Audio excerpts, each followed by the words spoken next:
Hi guys, tonight we drift quietly into the story of how Scottish Highlanders brave deadly storms to welcome the new year. The sun is sinking behind the tall, purple mountains.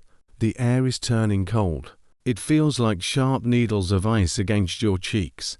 The wind is coming off the fields like a cold river, finding every tiny gap in your thick clothes. You can hear the dry, frozen grass snapping under your boots. So before you get comfortable, take a moment to like the video and subscribe, but only if you genuinely enjoy what I do here. And if you want to let me know where you are listening from and what time it is where you are. I always love seeing those little snapshots of the world. Now dim the lights and let the story begin. You are standing on a high hill in the Scottish Highlands. Below you, the glen, which is a deep and narrow valley, is starting to fill with blue shadows. The year is coming to an end. It is the time of Hogmanay. This is the word the Scottish people use for the last night of the year. For you, this night is more important than any other.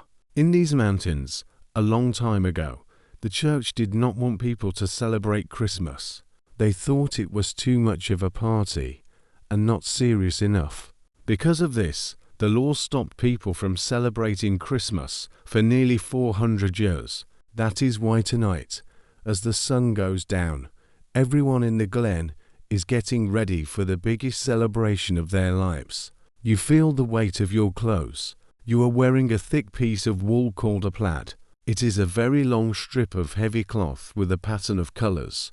You have wrapped it around your body and over your shoulder. It is rough against your skin, but it is very warm. This wool has a bit of oil left in it from the sheep. So when the snow falls, the water just slides right off. It is your blanket, your coat, and your shield against the biting cold. As you walk down the narrow path toward your home, you look at the sky. The clouds are thick and heavy like grey wool. They are hanging low over the peaks of the mountains. You know a storm is coming. You can smell it in the air. The air smells clean and sharp, like cold metal and wet stone. The wind picks up a little bit, and it whistles through the rocks. It sounds like a low, lonely song. You pull your plaid tighter around your chest.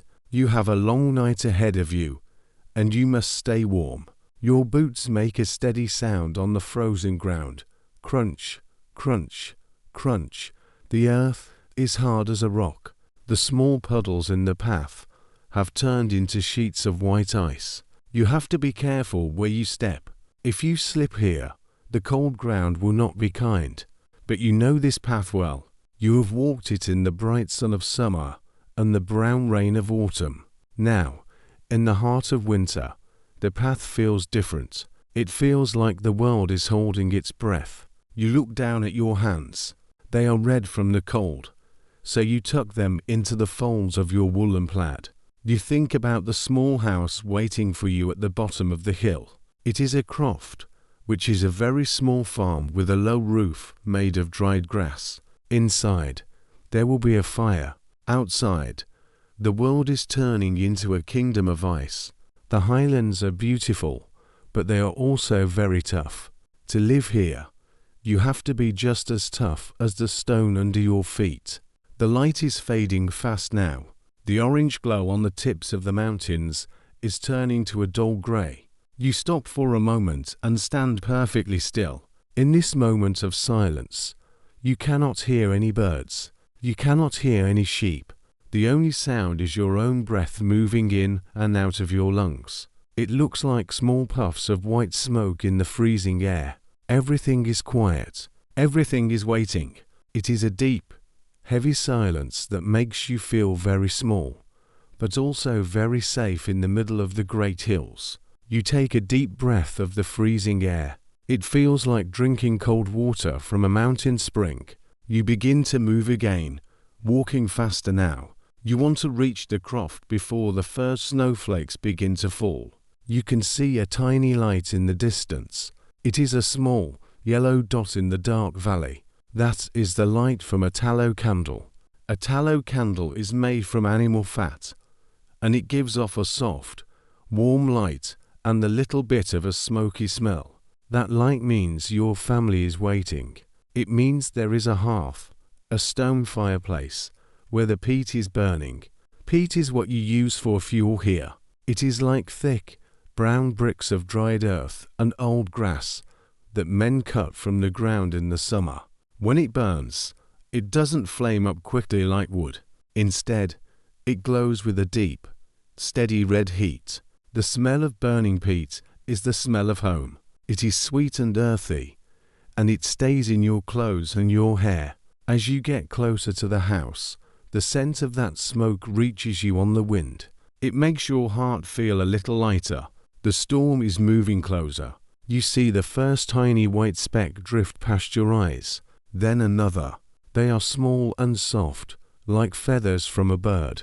But you know that in an hour, those feathers will become a thick white blanket that can hide the path and bury the stone walls.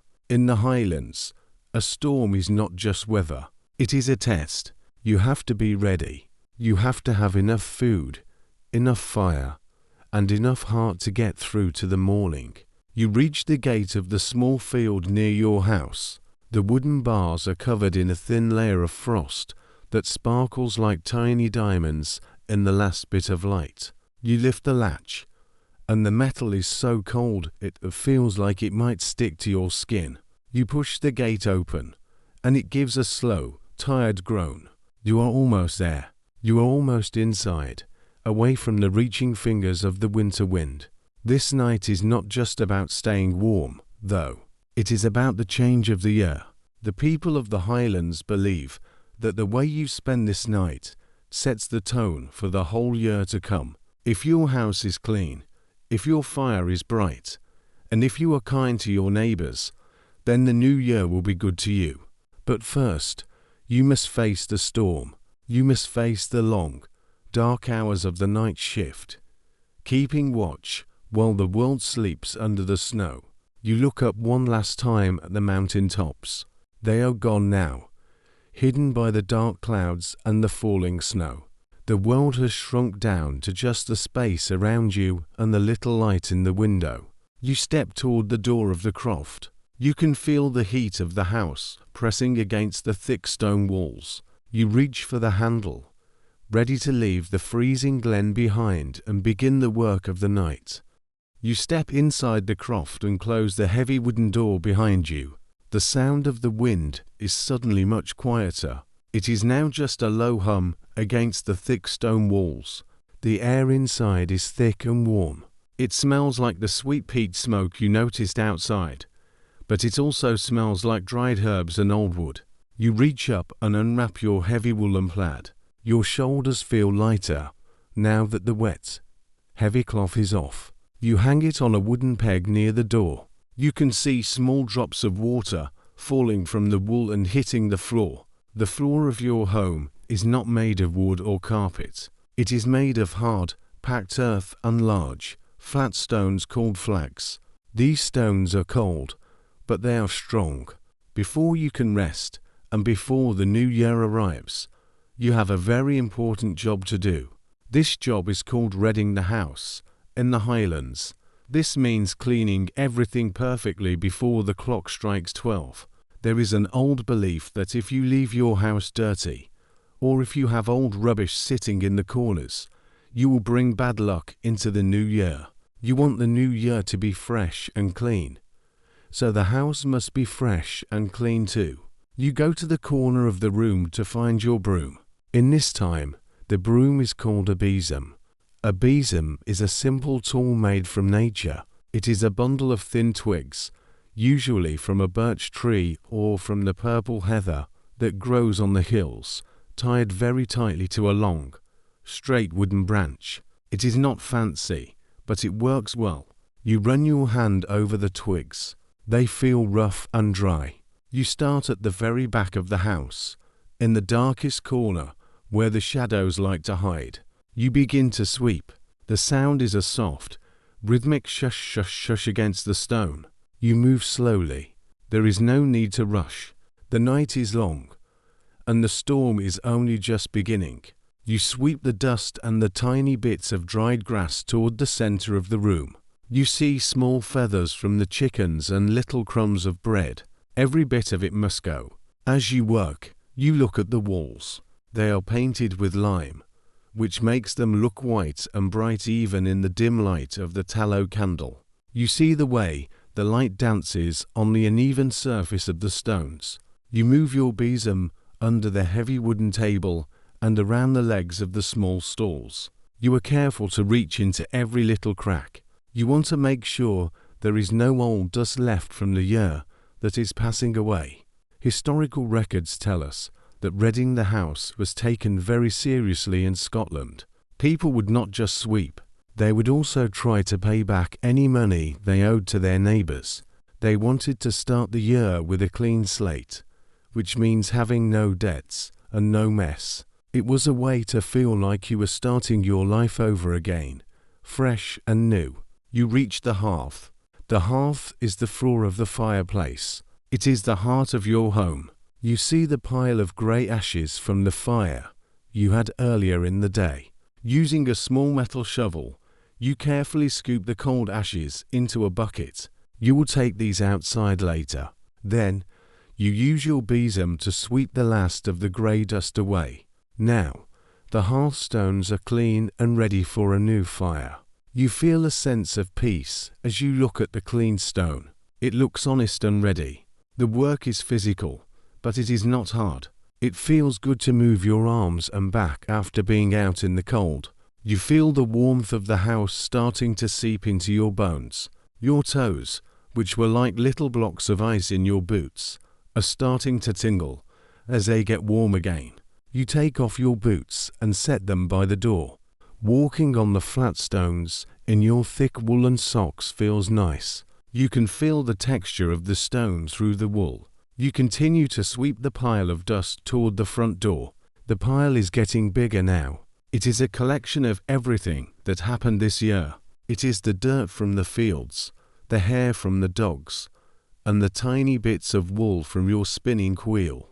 By sweeping it out, you are saying goodbye to the old year. You are making room for whatever comes next. You stop for a moment in the middle of the room. The house is very still. The only sound is the tiny pop and crackle of a small ember in the fire and the distant, muffled roar of the wind outside. You stand there, holding the handle of your besom, and you look around. The shadows of the furniture are long and soft on the white walls. You feel very safe inside these thick walls. The storm can scream and the snow can fall, but here, in this clean space, you are protected. It is a moment of deep quiet. You feel the weight of the history of this place, where families have done this same thing for hundreds of years. You finish the job by sweeping the pile of dust right out the front door and into the night. The wind catches the dust and whisks it away into the dark.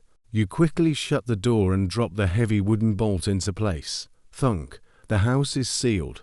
The old year is being blown away by the storm, and your home is ready. You look at your hands. They are a little bit dusty, so you go to a large ceramic bowl on a wooden stand. This is your wash basin. You pour a little bit of water into it from a heavy jug. The water is cold and clear. You wash your hands, and the water feels refreshing. You dry them on a piece of rough linen cloth that hangs on a hook.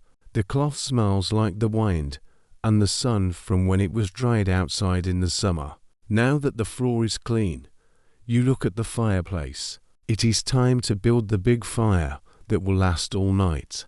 A clean house needs a bright fire. You walk over to the pile of peat bricks you brought in earlier. They are dark brown and feel like hard sponges.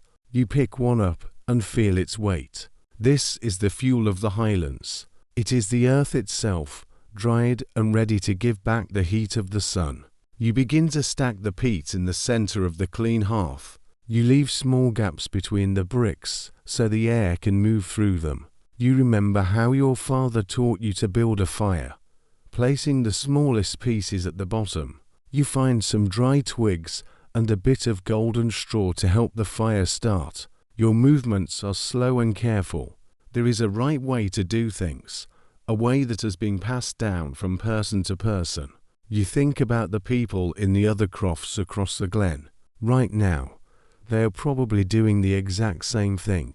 They are sweeping their floors, cleaning their hearths, and getting ready. Even though you are alone in your house, you're part of a big circle of people all doing the same work. The night shift of the Highlands is a shared experience. Everyone is working together to welcome the light back into the world. The room looks different now that it is clean. The tallow candle on the table flickers, and the light reflects off the clean stones of the floor. It looks like the room is smiling.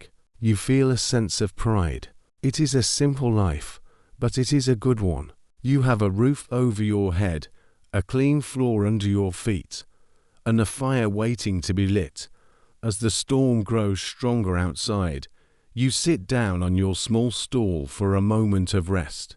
The work of cleaning is done, but the night is still young. There are more traditions to follow and more things to prepare before the sun rises on a new year. You lean your head back against the stone wall and listen to the wind, feeling thankful for the warmth and the peace of your clean home. You stand up from your stool and look toward the corner of the room. The air is still a bit chilly because the fire is low. To keep a house warm in the Highlands during a great storm, you need a lot of fuel. You do not have much wood here because there are not many trees on these rocky hills. Instead, you have the earth itself. You walk over to a large basket sitting near the door. This is a peat creel. A peat creel is a very big, strong basket made of woven willow branches. It has straps, so you can carry it on your back like a rucksack. It is empty now, and you need to fill it from the stack outside. You reach for your heavy woolen coat again. You only need to go a few steps outside to the peat stack, but the wind is biting. You open the door just a crack. A swirl of white snow dances into the room, landing on the clean stones you just swept. You quickly step out and pull the door shut behind you. The cold hits you like a physical wall. It is much stronger than it was just a few minutes ago. The snow is falling thick and fast now, turning the world into a blurry sea of white. You can see the peat stack just a few feet away. It looks like a long, low wall covered in a white roof of snow. You reach the stack and begin to pull away the top layer of snow with your hands. Underneath, the peat is dry and dark. You pick up a brick of peat. It is about the size of a large loaf of bread, but it is much heavier. It feels like a very hard, dry sponge. This is a piece of history you are holding in your hand. Peat is made of old moss, grass, and plants that died thousands of years ago. Because the ground in Scotland is very wet and boggy, these plants did not rot away. Instead, they turned into a thick, brown layer of earth that can be burned. You remember the summer months when the sun was high in the sky. Back in May and June, the whole village went out to the bogs to cut the peat. You used a special tool called a flaughter spade. A flaughter spade is a long wooden tool with a sharp metal blade at the end, shaped like a wing. You would push it into the soft ground with your foot and lift out these heavy, wet bricks. Then, you had to leave them standing on end in small piles to dry in the wind for many weeks. If the peat is not dry, it will not burn. It will only hiss and make a lot of dark smoke. But this peat is perfect. It feels light and solid. You begin to fill your peat creel. Thump, thump, thump. You drop the bricks into the basket. The sound is dull and heavy. You feel the basket getting heavier with every brick. You want to bring in enough to last until tomorrow evening. On Hogmanay, you must never let the fire go out. A dying fire on New Year's Eve is seen as a sign of bad luck for the kitchen and the crops. You want a fire that roars and glows, keeping the shadows back in the corners where they belong. The wind howls around the corner of the house. It sounds like a giant breathing through the cracks in the stones. You work quickly now. Your fingers are starting to feel stiff and numb, but you don't mind. You think about the heat, that is trapped inside these brown bricks. You are gathering the sunshine from thousands of years ago to keep you safe tonight. You fill the creel to the very top. You bend down and slip the straps over your shoulders. You grunt as you lift the weight. It is heavy, but it is a good kind of weight. It is the weight of safety. You walk back to the door, your boots sinking deep into the new snow. It is amazing how fast the snow is piling up. The world is disappearing. You find the door handle and push your way back into the warmth. You drop the peat creel onto the floor. The floor shakes a little bit from the weight. You take a moment to brush the snow off your shoulders before it melts. Now comes the careful work of stacking the peat by the hearth. You do not just throw it in a pile. You want it to look neat and stay dry. You begin to build a small wall of peat bricks next to the fireplace. You place them one by one, making sure they are steady. You touch the surface of a brick. It is rough and crumbly. A little bit of brown dust gets on your fingers. This dust has a very old, sweet smell. It smells like the mountains and the rain. As you stack, you think about how important this fuel is. Without peat, people could not live in this part of the world. It cooks the food, it dries the clothes, and it keeps the children warm. In the Highlands, the fire is the center of everything. It is where stories are told and where friends gather. To have a full stack of peat is to be a rich man, even if you do not have any gold in your pockets. You finish the stack. It is a tall, neat pile of dark brown bricks. It looks like a little fortress of fuel. You have enough here to keep the house as warm as a summer's day. Even if the storm outside lasts for a week, you wipe the brown dust from your hands onto your trousers. You feel a great sense of relief. The floor is clean, and the fuel is ready. You walk over to the small window. It is just a tiny square of thick glass set deep into the stone wall. You can see nothing but white. The snow is being blown sideways by the wind. It looks like a white curtain is being pulled across the world. You cannot even see the gate anymore. You are truly alone in the storm now. But you are not afraid. You have everything you need right here inside these four walls. You go back to the hearth and sit down on the floor. The room is very quiet now. You spend a moment just looking at the unlit stack of peat. You watch the tiny bits of brown dust floating in the air, dancing in the soft light of your candle. They look like little stars. You listen to the silence of the house. It is a heavy, thick silence that feels like a warm blanket. In this moment, you don't feel the need to move or talk. You just feel the stillness of the night. You think about all the people who have sat in this very spot over the years, doing exactly what you are doing. You feel like you are part of a long, long chain of lives. You reach for a small piece of dried wood to act as a fire starter. You want to get the first glow going. You find a small branch of bog oak. Bog oak is wood that has been buried in the peat for a very long time. It is black and hard like coal. When it burns, it gives off a very bright, white light. You place it in the center of your clean hearth and lean a few small pieces of peat against it. You take a deep breath. The air in the house is starting to smell like the peat dust and the cooling stones. You feel the potential for the fire. You haven't lit it yet, but you can almost feel the heat already. You look at your stack of fuel one last time, feeling proud of the work you did in the cold. You are ready to bring the light into the room. You are ready to start the New Year's fire. The storm can do its worst, but you have the earth on your side. You have the peat, and you have the strength to keep the watch. Your night shift is progressing well, and the house is becoming a bright island in a sea of dark snow. The house is warm now, but there is one more thing you must do before the storm truly locks you inside. You look at the large wooden bucket sitting on the bench by the door. In the Highlands, this bucket is often called a stoop. It is a heavy object made of thick pieces of oak wood, held together by circles of dark iron called girts. You pick it up by the thick rope handle. The wood feels dry and smooth under your palms. You need to fetch the first water of the New Year cycle. This is a very old tradition. People believe that the first water taken from a stream or a well on this special night has magic in it. They call it the cream of the well. It is said to bring health and good luck to everyone who drinks it or is sprinkled with it. You prepare yourself to face the cold once more. You pull your woolen bonnet low over your ears. A bonnet is a thick, round hat made of knitted wool, often blue or black. It is very good at keeping the heat in your head. You wrap your plaid around your shoulders again, pinning it with a large silver brooch. You take a deep breath and open the door. The wine tries to push you back, but you are strong. You step out into the white world. The snow is much deeper now. It reaches halfway up your shins.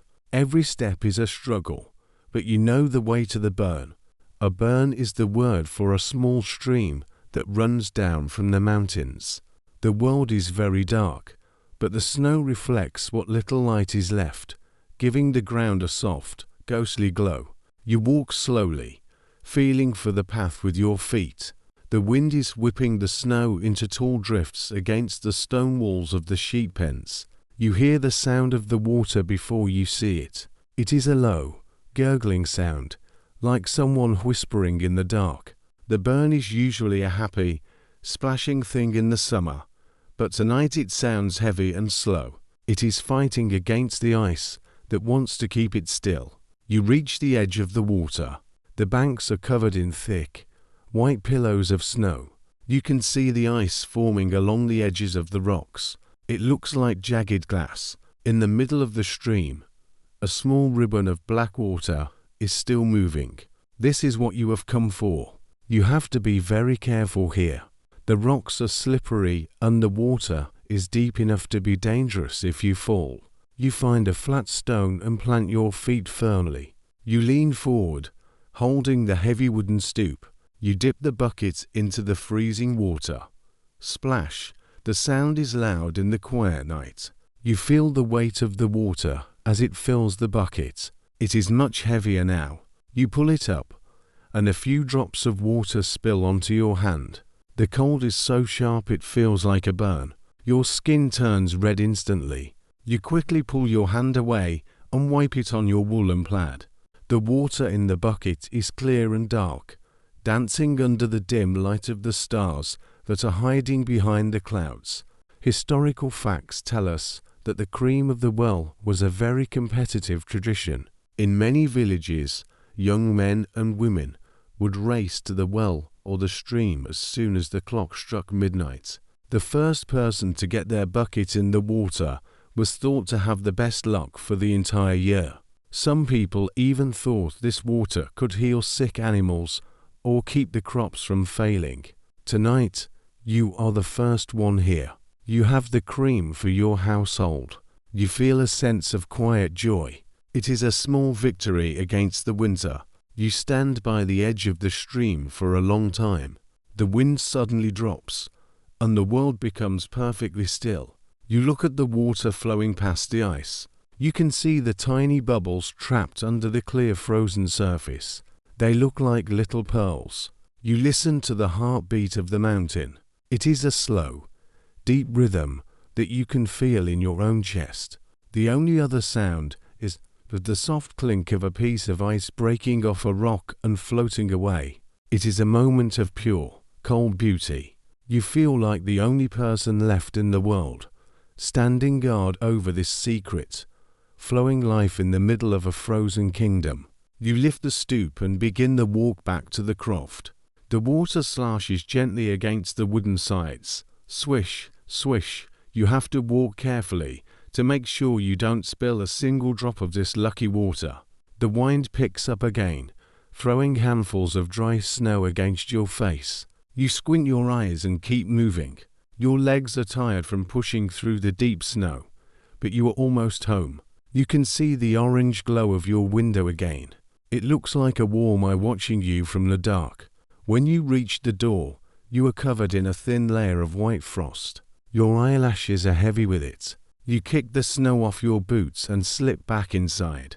You place the stoop carefully on the bench. The water inside is perfectly still now.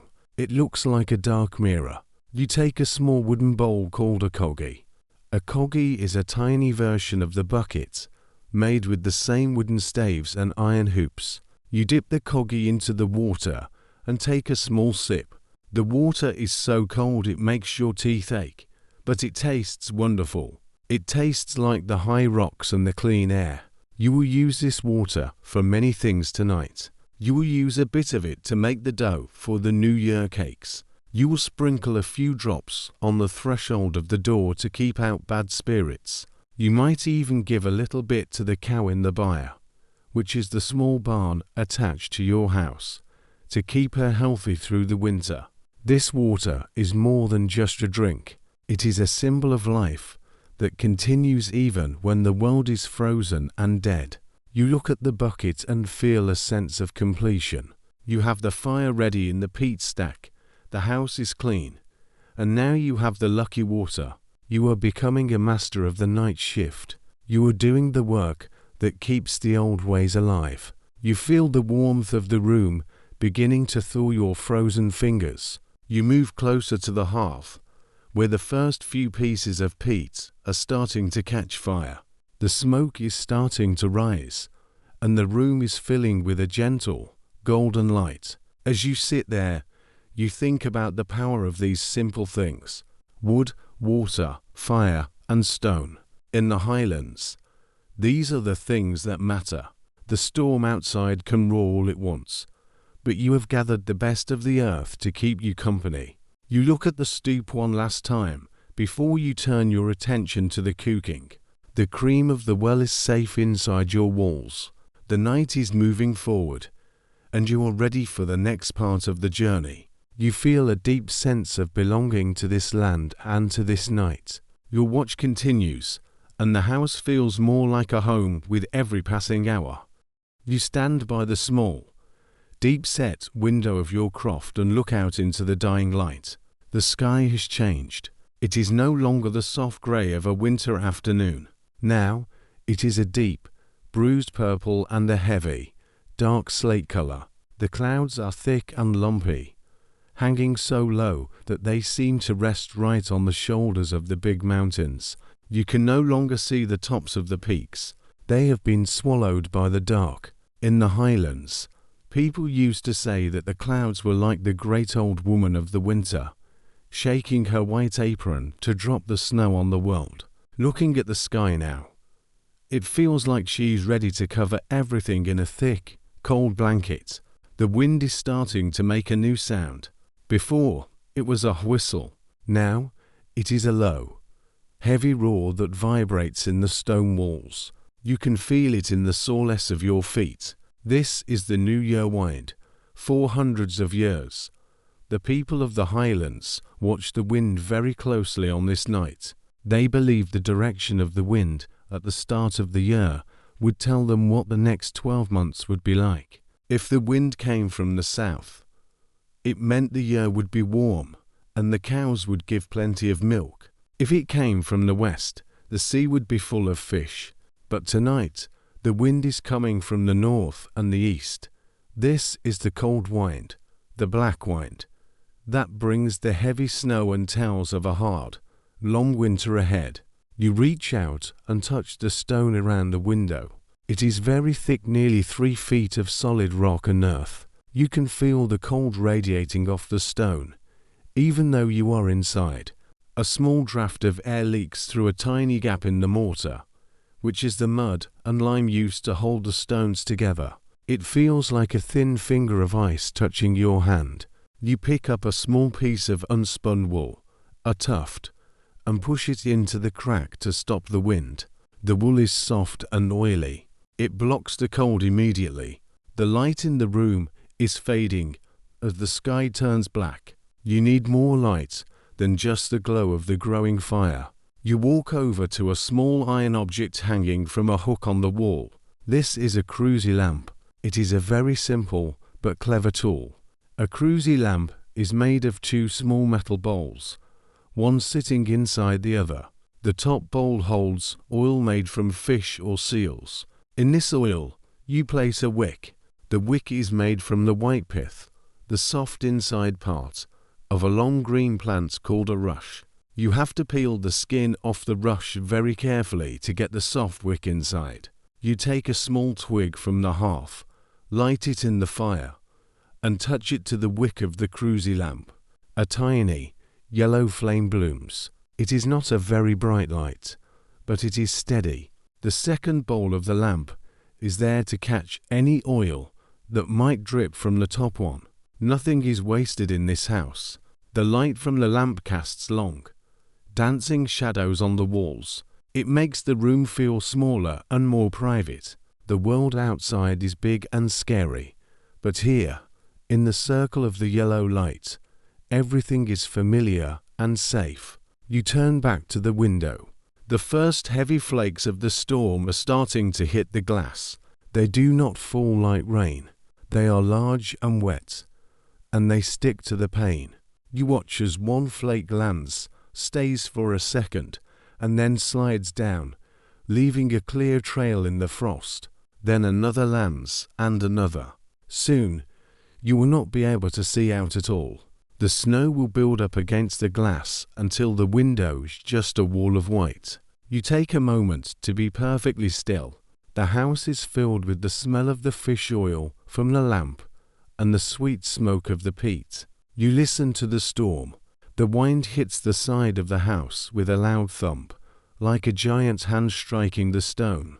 Then, there is a moment of total silence where the wind seems to stop to catch its breath. In that silence, you can hear the tiny tick-tick-tick of the snow hitting the window. It is a very small sound, but in the quiet of the croft, it sounds very clear. You feel the great weight of the storm outside. You think about how small you are compared to the mountains and the winter. It is a very humbling feeling. It makes you feel glad for your thick walls and your warm fire. You think about the animals out in the dark. Your few sheep are huddled together in the lee of a stone wall, which is the side protected from the wind. Their wool is so thick that the snow will just sit on their backs without melting. They are tough, just like you. But you hope the storm does not last too many days. If the snow gets too deep, the sheep might get buried in a drift, a big pile of snow blown by the wind. Tomorrow, you will have to go out and find them, but for tonight, they must wait, and you must wait too. The sky is now completely black. There are no stars to be seen. The clouds have closed like a heavy door. You move away from the window and go back to the center of the room. You decide to put another piece of peat on the fire. You pick up a brick and see the tiny bits of old roots and moss inside it. You place it carefully on the glowing embers. A small puff of blue smoke rises up, followed by a bright orange flame. The fire is the only sun you have now.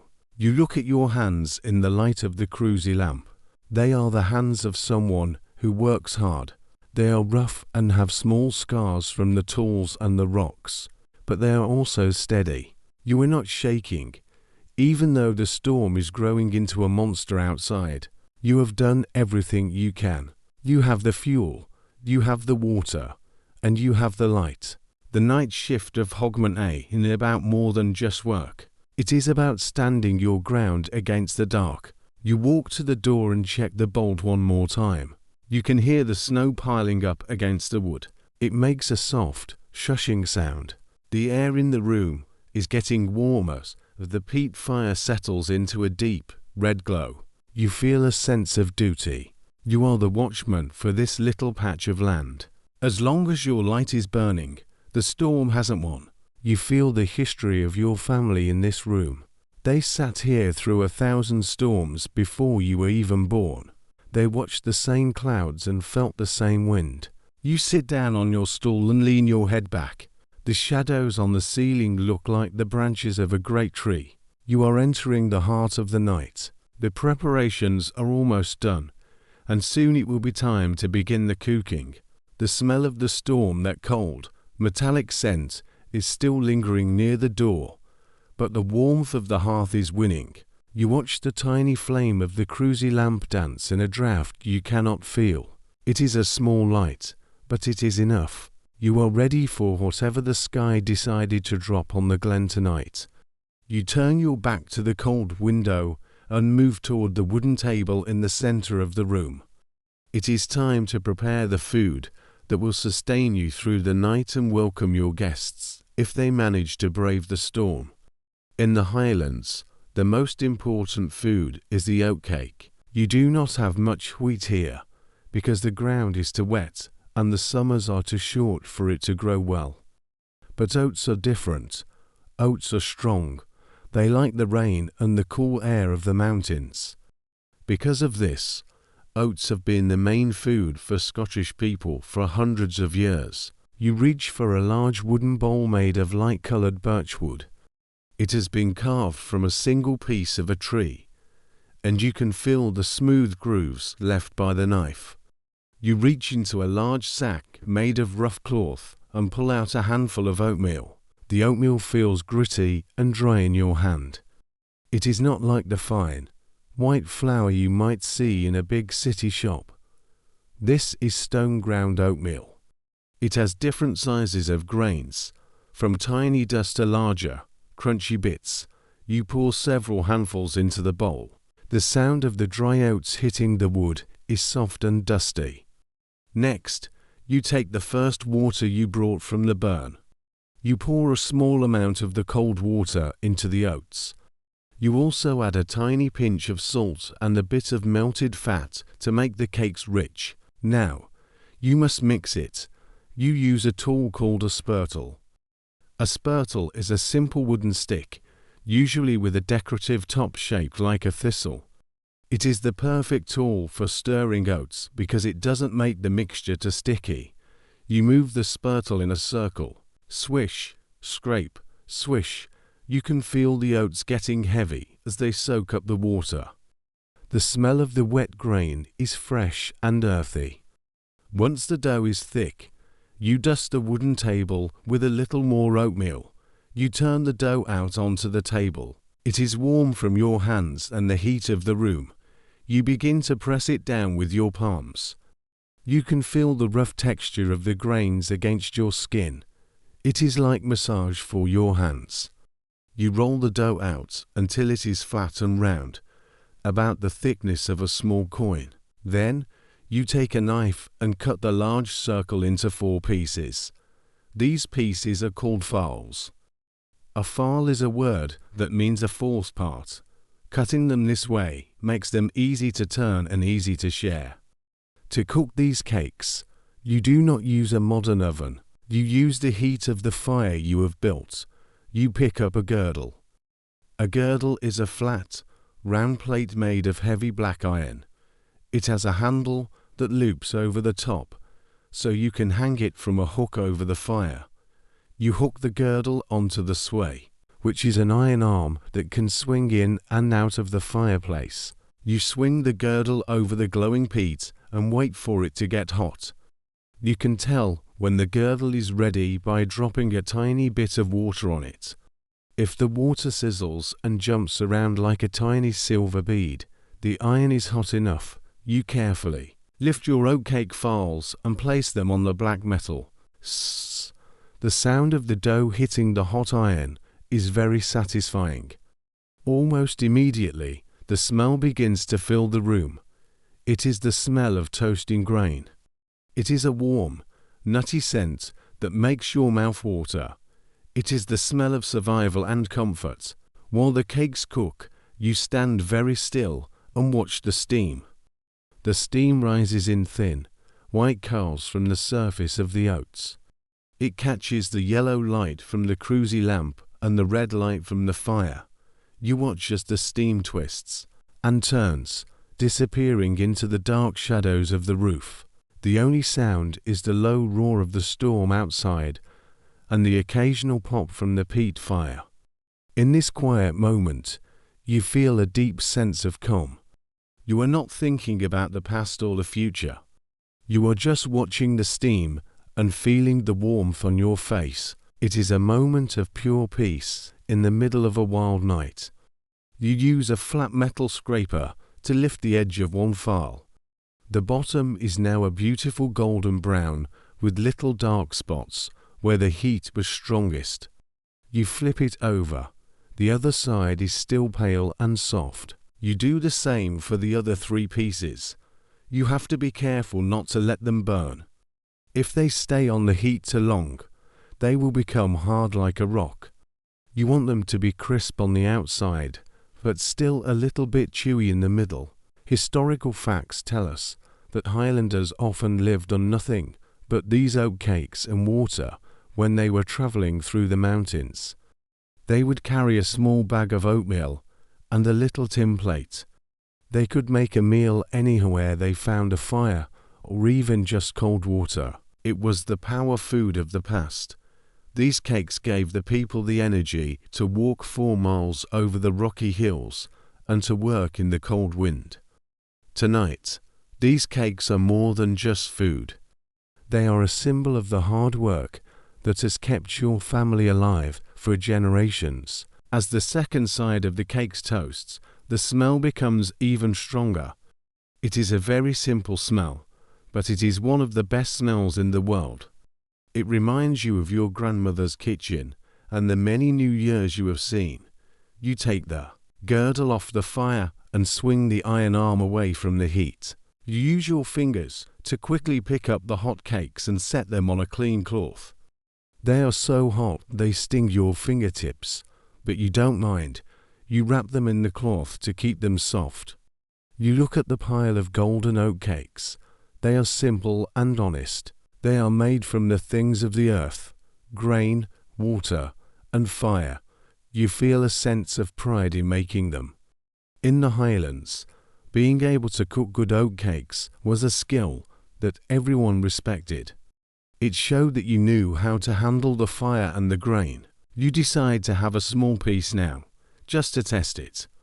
You break off a corner of a hot fowl. It is crunchy and warm. The flavor is rich and deep, much better than anything you could buy in a shop. It tastes like the mountains. The storm is still raging outside, but your kitchen is full of the scent of toasted oats. The house feels even more like a sanctuary now.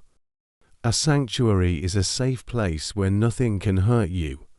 With your stack of cakes ready, you feel prepared for the long hours of the night shift. You know that no matter how cold it gets, you have the warmth of the fire and the strength of the oats to keep you going. You sit back down for a moment, letting the warmth of the fresh food spread through your body. The night is moving on, and you are ready for the next task. Your hands are dusty with oatmeal, and your heart is full of the simple joy of a job well done. You set the warm oat cakes aside and wipe the flour from your hands. The fire is burning well now, and the room is filled with a soft, orange light. But even with the fire, you can feel the cold air trying to find its way through the thick stone walls. The storm is getting stronger, and you know that soon you will have to step out into the dark again. To survive the night shift in the Highlands, you need more than just a fire. You need your wool. You walk over to a large wooden chest in the corner of the room. It is made of dark oak and has a heavy lid that makes a slow, creaking sound as you lift it. Inside the chest are your winter clothes. These are not thin clothes like the ones people wear in the summer. These are thick, heavy, and rough. You reach in and pull out your great plaid. In your language, this is called the filed moor. It is a very long piece of thick woolen cloth, nearly 6 yards long. It is not just a piece of clothing. It is your tent, your bed, and your armor. You spread it out on the clean stone floor. The pattern of the wool is made of dark greens, deep blues, and thin lines of black. Each family has their own pattern, and when you wear it, you are wearing the story of your people. You kneel on the floor and begin to check the cloth very carefully. You run your hands over the surface of the wool. It feels hairy and a bit oily. This is because the wool still has the natural oil from the sheep in it. This oil is called lanolin. It is very important because it makes the wool waterproof. When the snow hits this cloth, it does not soak in. It just stays on the surface or rolls off. If you wash the wool too much, the oil goes away, and the cold water will reach your skin. You can smell the scent of the sheep and the mountain air in the fabric. It is a wild, honest smell. You find a small hole near the edge of the plaid. It looks like it was caught on a sharp piece of gorse, which is a prickly bush with yellow flowers that grows on the hills. You cannot leave this hole. In the Highlands, a hole in your clothes is a place for the cold to get in, and tonight, the cold is your enemy. You go to a small basket on the table and find your mending tools. You pick up a needle. It is not made of shiny steel, but of a smooth, white bone. It is called a bodkin. It is thick and strong, perfect for pushing through the heavy wool. You take a long piece of woolen thread that matches the color of your plaid. You begin to sew the hole shut. Your movements are slow and steady. Push, pull, push, pull. You are not just fixing a piece of cloth. You are making sure you stay safe. As you work, you think about how this cloth was made. It took a long time. First, the sheep had to be sheared in the summer. Then, the wool had to be washed and spun into long threads using a wooden spinning wheel. Historical facts tell us that the most interesting part of making this cloth was called walking. This happened after the wool was woven. A group of women would sit around a long wooden table. They would soak the heavy cloth in a special liquid and then beat it against the table with their hands, singing songs to keep the rhythm. This beating made the wool shrink and become very thick and tight. This is why the cloth is so strong.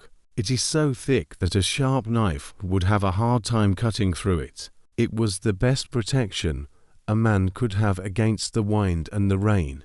You finish the stitch and tie a neat knot. You run your thumb over the spot where the hole was. Now it is strong again. You feel a sense of satisfaction. You look at the rest of your clothes in the chest. You pull out a pair of thick woolen stockings that reach up to your knees. They are knitted from very dark wool. You check the heels and the toes for any thin spots. You also find your waist belt. It is a thick strip of brown leather with a big metal buckle. You will need this to hold the great plaid in place around your middle. You take a moment to be quiet. You sit on the floor with the heavy wool across your lap.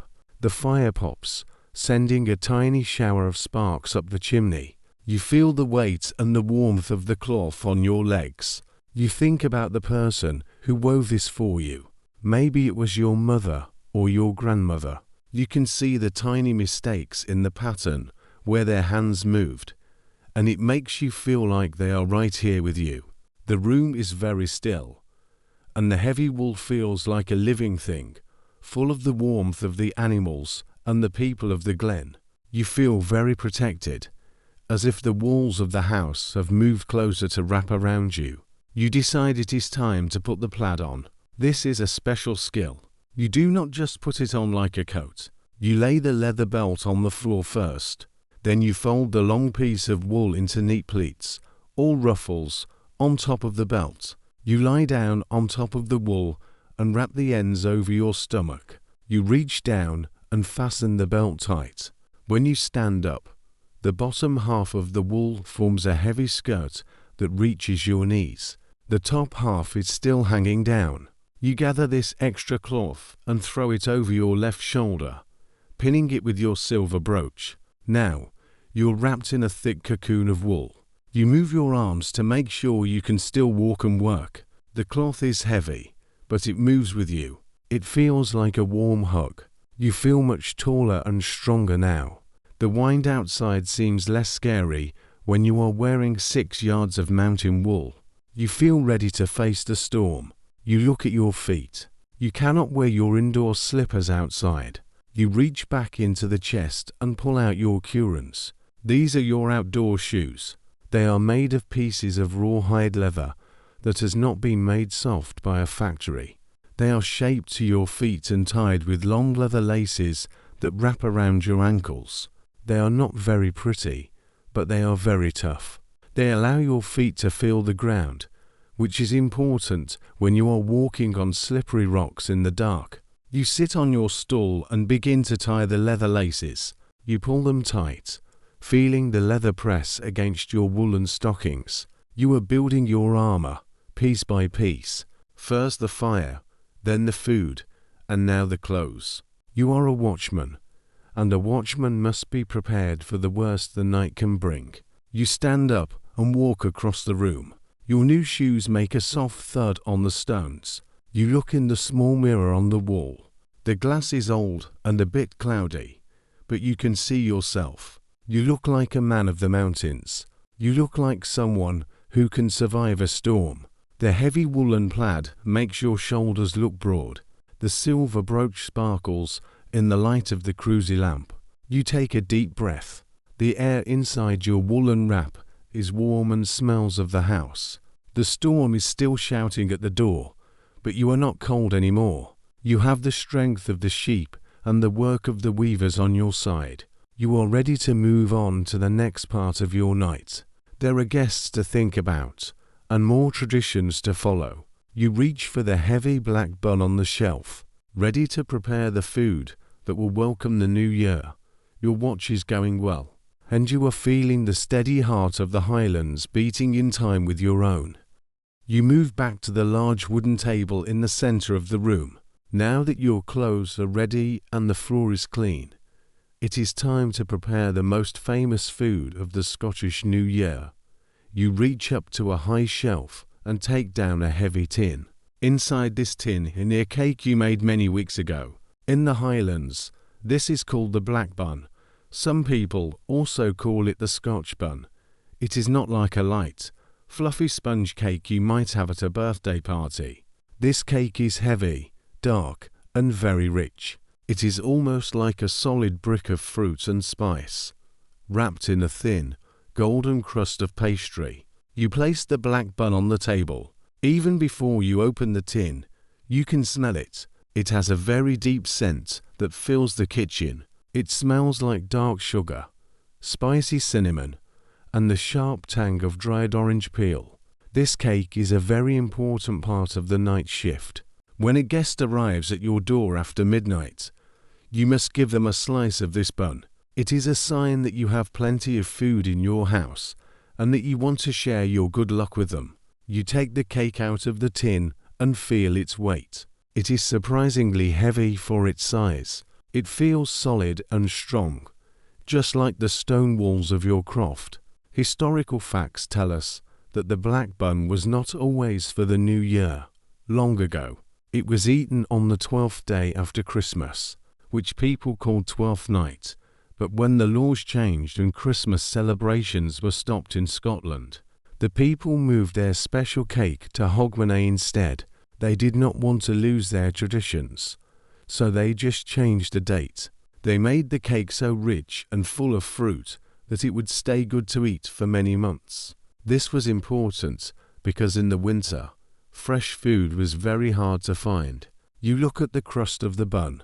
This is the case. When you made it, you rolled out a simple dough made of flour, water, and a little bit of fat. You lined a deep pot with this dough and then filled the middle with a mixture of raisins, currants, and almonds. You added lots of spices like ginger and cloves. Then, you put a lid of dough on top and pricked it with a fork. You baked it for a very long time in a slow oven. Now, the crust is hard and brown, protecting the sweet, dark fruit inside. You decide to prepare the tray for later. You find a sharp knife with a wooden handle. The blade is thin and has been sharpened many times on a whetstone. You also bring out a bicker. A bicker is a specific type of Scottish wooden bowl. It is made of small pieces of light and dark wood, like the staves of a barrel, held together by wooden hoops. It is a beautiful piece of micro-history, a tool that has been used in these glens for hundreds of years to serve porridge or cakes. You place the bicker on the table next to the bun. As you stand there, you begin to slice the cake. You have to push down hard with the knife because the fruit is so thick. As the blade cuts through the crust, a new wave of scent hits you. It is even stronger now. You can see the dark, sticky raisins and the white bits of almonds. It looks like a treasure chest full of dark jewels. You cut the slices neatly and arrange them in the bicker.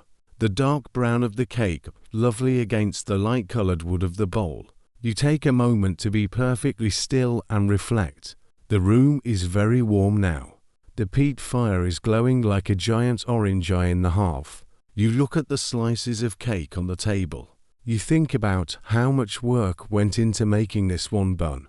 The raisins and spices had to come from far away across the sea, brought to the Highlands by traders. The flour came from the mill down the glen. Every ingredient represents a journey. You listen to the storm outside. The wind is screaming, but here, the air is thick with the smell of sweet spices and wood smoke. You feel a deep sense of safety. You are small, and your house is small, but you have prepared a feast. You have everything you need to welcome the world into your home. You cover the bowl with a clean linen cloth. This will keep the cake from getting dry in the heat of the fire. You feel a sense of pride as you look at your work. In the Highlands, the black bun is a symbol of a well-stocked house. If you have this cake to offer, it means you have worked hard all year, and you are ready for the winter. It is a way of saying that you are not afraid of the cold or the dark. You are ready to be a good host. You move to the shelf again and find a small jar of honey. You will serve this with the bun for those who have a very sweet tooth. The honey is thick and golden, made by the bees that fly over the purple heather in the summer. You can almost see the summer sun when you look at the honey. It is amazing how much of the summer can save for the winter if you are clever and work hard. The night is moving closer to midnight. You check the cruisy lamp. The flame is steady and bright. You look around your clean, warm kitchen. The oat cakes are ready. The lucky water is in the stoop, and the black bun is sliced and waiting. You feel like a captain on a ship, making sure everything is in its place before the big wave hits. The storm is the wave, and your croft is the ship. You are doing a good job. You sit down on your stool and pick up one of the small crumbs of cake that fell on the table. You put it on your tongue. It is sweet, spicy, and very rich. The flavor lingers in your mouth, making you feel warm inside. You think about the guests who might come tonight. Maybe it will be your neighbor from the next glen, or perhaps a traveler who got caught in the snow. Whoever it is, they will be cold and tired. When they see this cake and smell this room, they will feel like they have found a piece of heaven in the middle of a blizzard.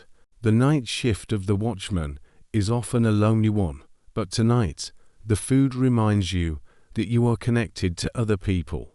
You are preparing for them. You are waiting for them. You are the one who keeps the light burning and the food ready, so that when they arrive, they feel welcome.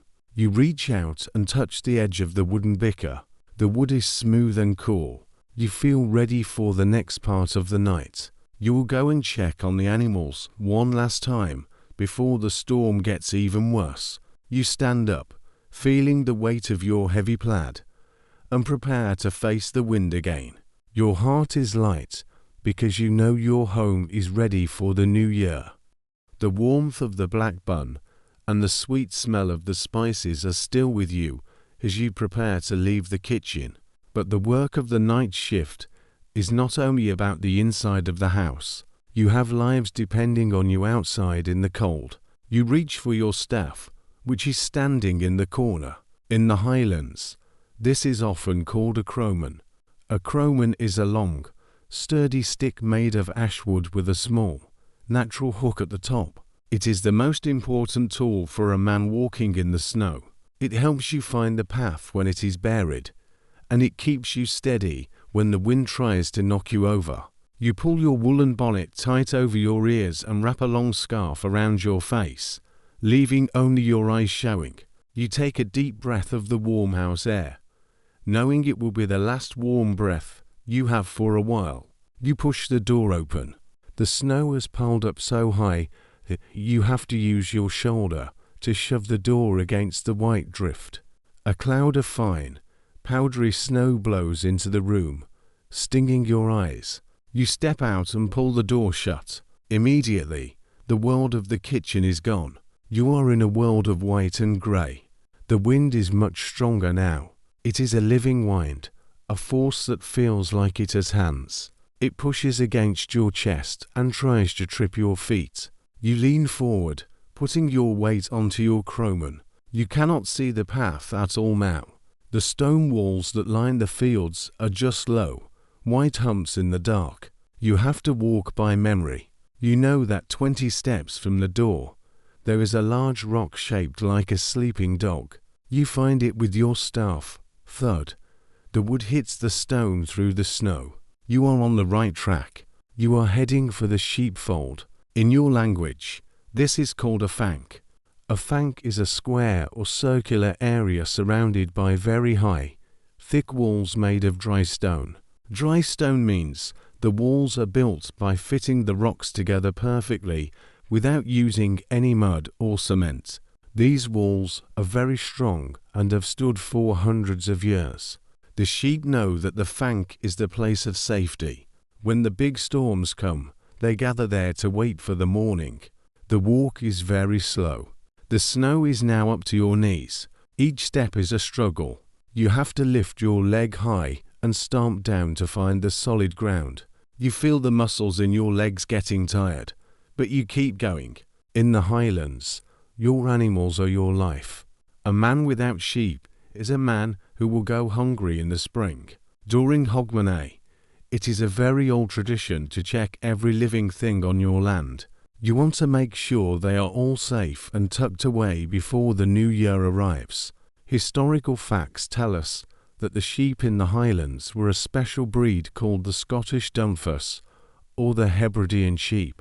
They were much smaller than the big, fluffy sheep you see today. They were very tough and had short, fine wool and small horns. They could live on the side of a mountain where no other animal could survive. They were the most precious thing a crofter owned. They provided the wool for the clothes and the milk for the cheese. To lose a sheep in a storm was a great sadness and a big loss for the family. You reach the walls of the fank. The wind is screaming over the top of the stones, but inside the walls, the air is much calmer. You walk to the wooden gate. It is covered in a thick crust of ice. You have to hit the latch with the palm of your hand to break the ice away. Crack! The sound is like a pistol shot in the dark. You lift the latch and step inside. The smell hits you immediately. It is a very different smell from your kitchen. It is the smell of wet wool, warm animal breath, and dry hay. It is a heavy, comforting scent. You can see the sheep huddled together in the corner where the walls meet. They look like a single, large, grey cloud moving slowly in the dark. They are packed tight to keep each other warm. Their wool is so thick that the snow sitting on their backs does not melt. If it melted, they would get wet and freeze, but their wool is oily and dry underneath, keeping their skin as warm as if they were sitting by your fire. You walk over to them, moving slowly so you do not scare them.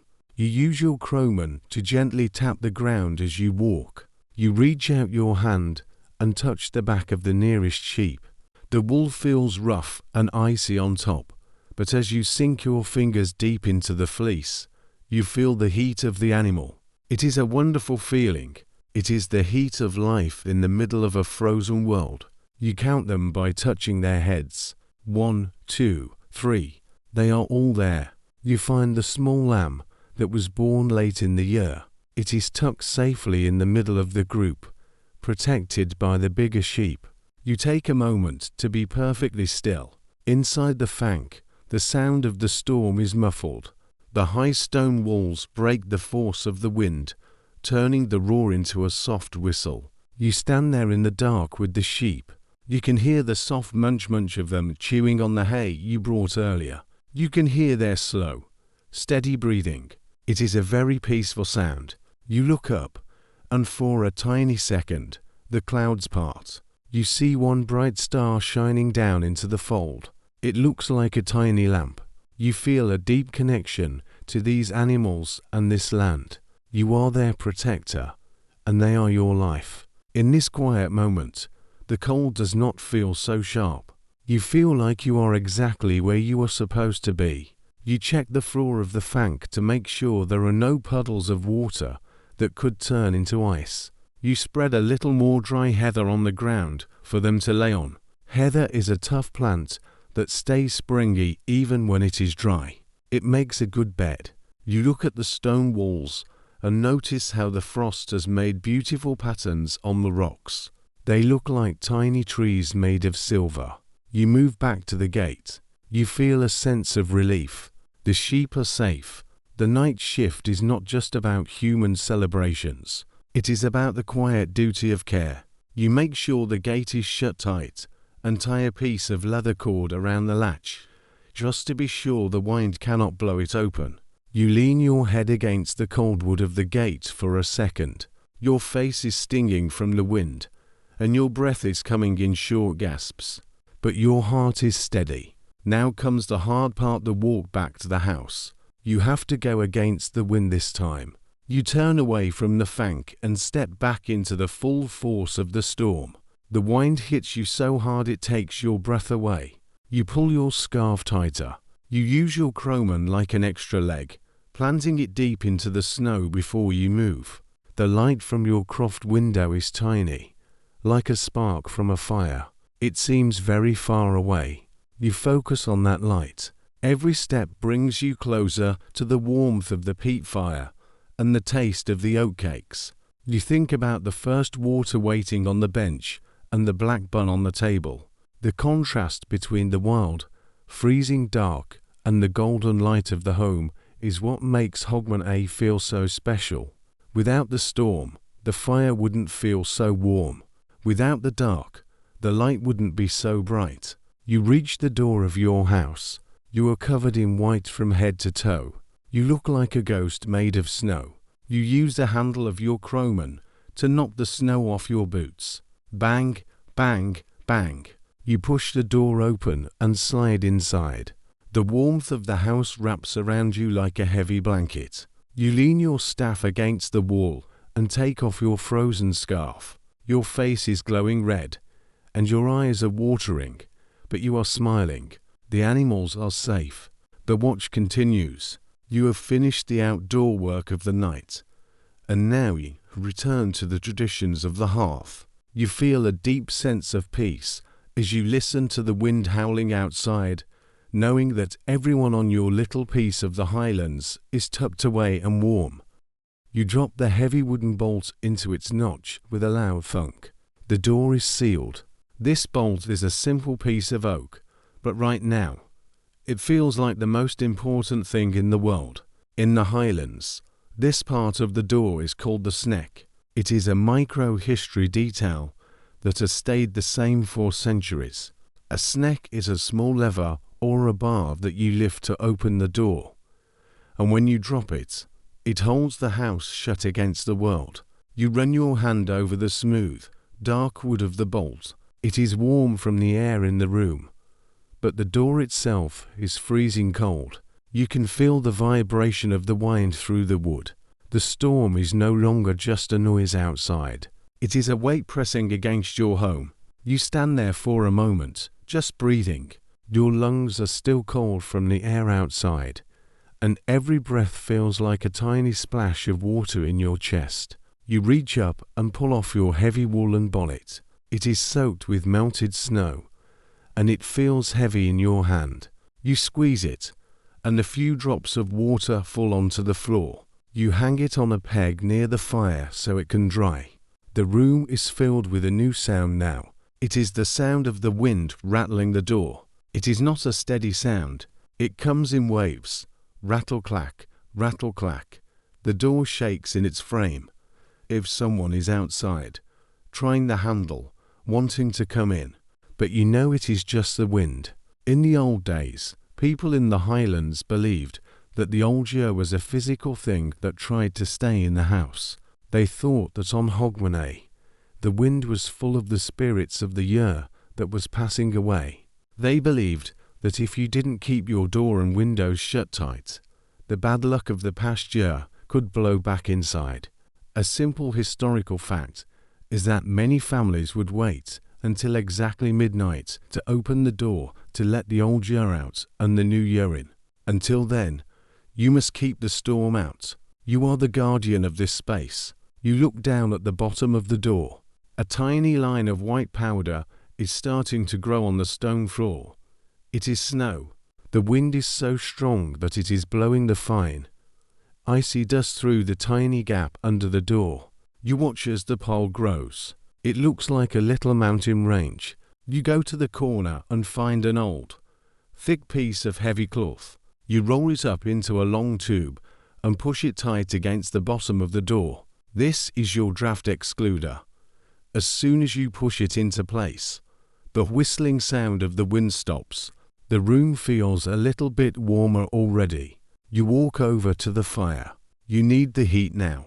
You stand as close as you can to the glowing peat without burning your clothes.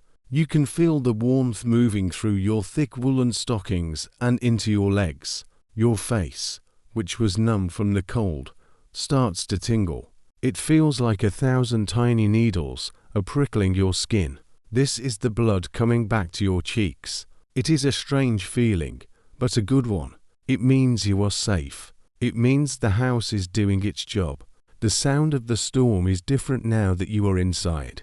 It is a deep, low roar, like a great animal living on the roof. Every few minutes, a particularly strong gust of wind hits the stone walls. The whole house seems to groan. You look up at the ceiling. The roof is made of thick wooden beams covered in layers of dried heather and straw. It is a very heavy roof, designed to stay put even in a gale. You see a tiny bit of dust fall from one of the beams as the house shakes. You are not afraid, though. These walls have stood for 100 years. They have seen storms much worse than this one. They are built of large, heavy stones that the men of your family pulled from the fields and fitted together with their own hands. You take a moment to be perfectly still and reflect. The only lights in the room are the soft, yellow flame of the cruisy lamp and the deep, red glow of the peat. You look at the door, which is still shaking and rattling in the wind. You think about how lucky you are to have these four walls. Outside, the world is a white chaos where a man could get lost in a minute. But here, everything has its place. Your chair, your table, your bed in the corner, they are all safe and still. You feel a deep sense of gratitude for the simple things. You realize that the night shift is not just about doing tasks. It is about holding a space of peace in the middle of a storm. You feel like a tiny flame in a dark forest, small but very bright. You walk to the table and pick up a small wooden cup. It is called a quaich. A quaich is a shallow drinking cup with two flat handles on the sides. It is a very old Scottish tool, often carved from a single piece of wood. You pour a little bit of warm milk into the quaich and hold it with both hands. The wood feels smooth and warm against your palms. You take a slow sip. The milk is creamy and sweet. It warms your throat and makes your stomach feel full and happy. You look back at the door. The rattling has become a rhythm, thump, shake, whistle. You start to get used to it. It becomes like the music of the night. You think about the people who built this house. They knew about the wind.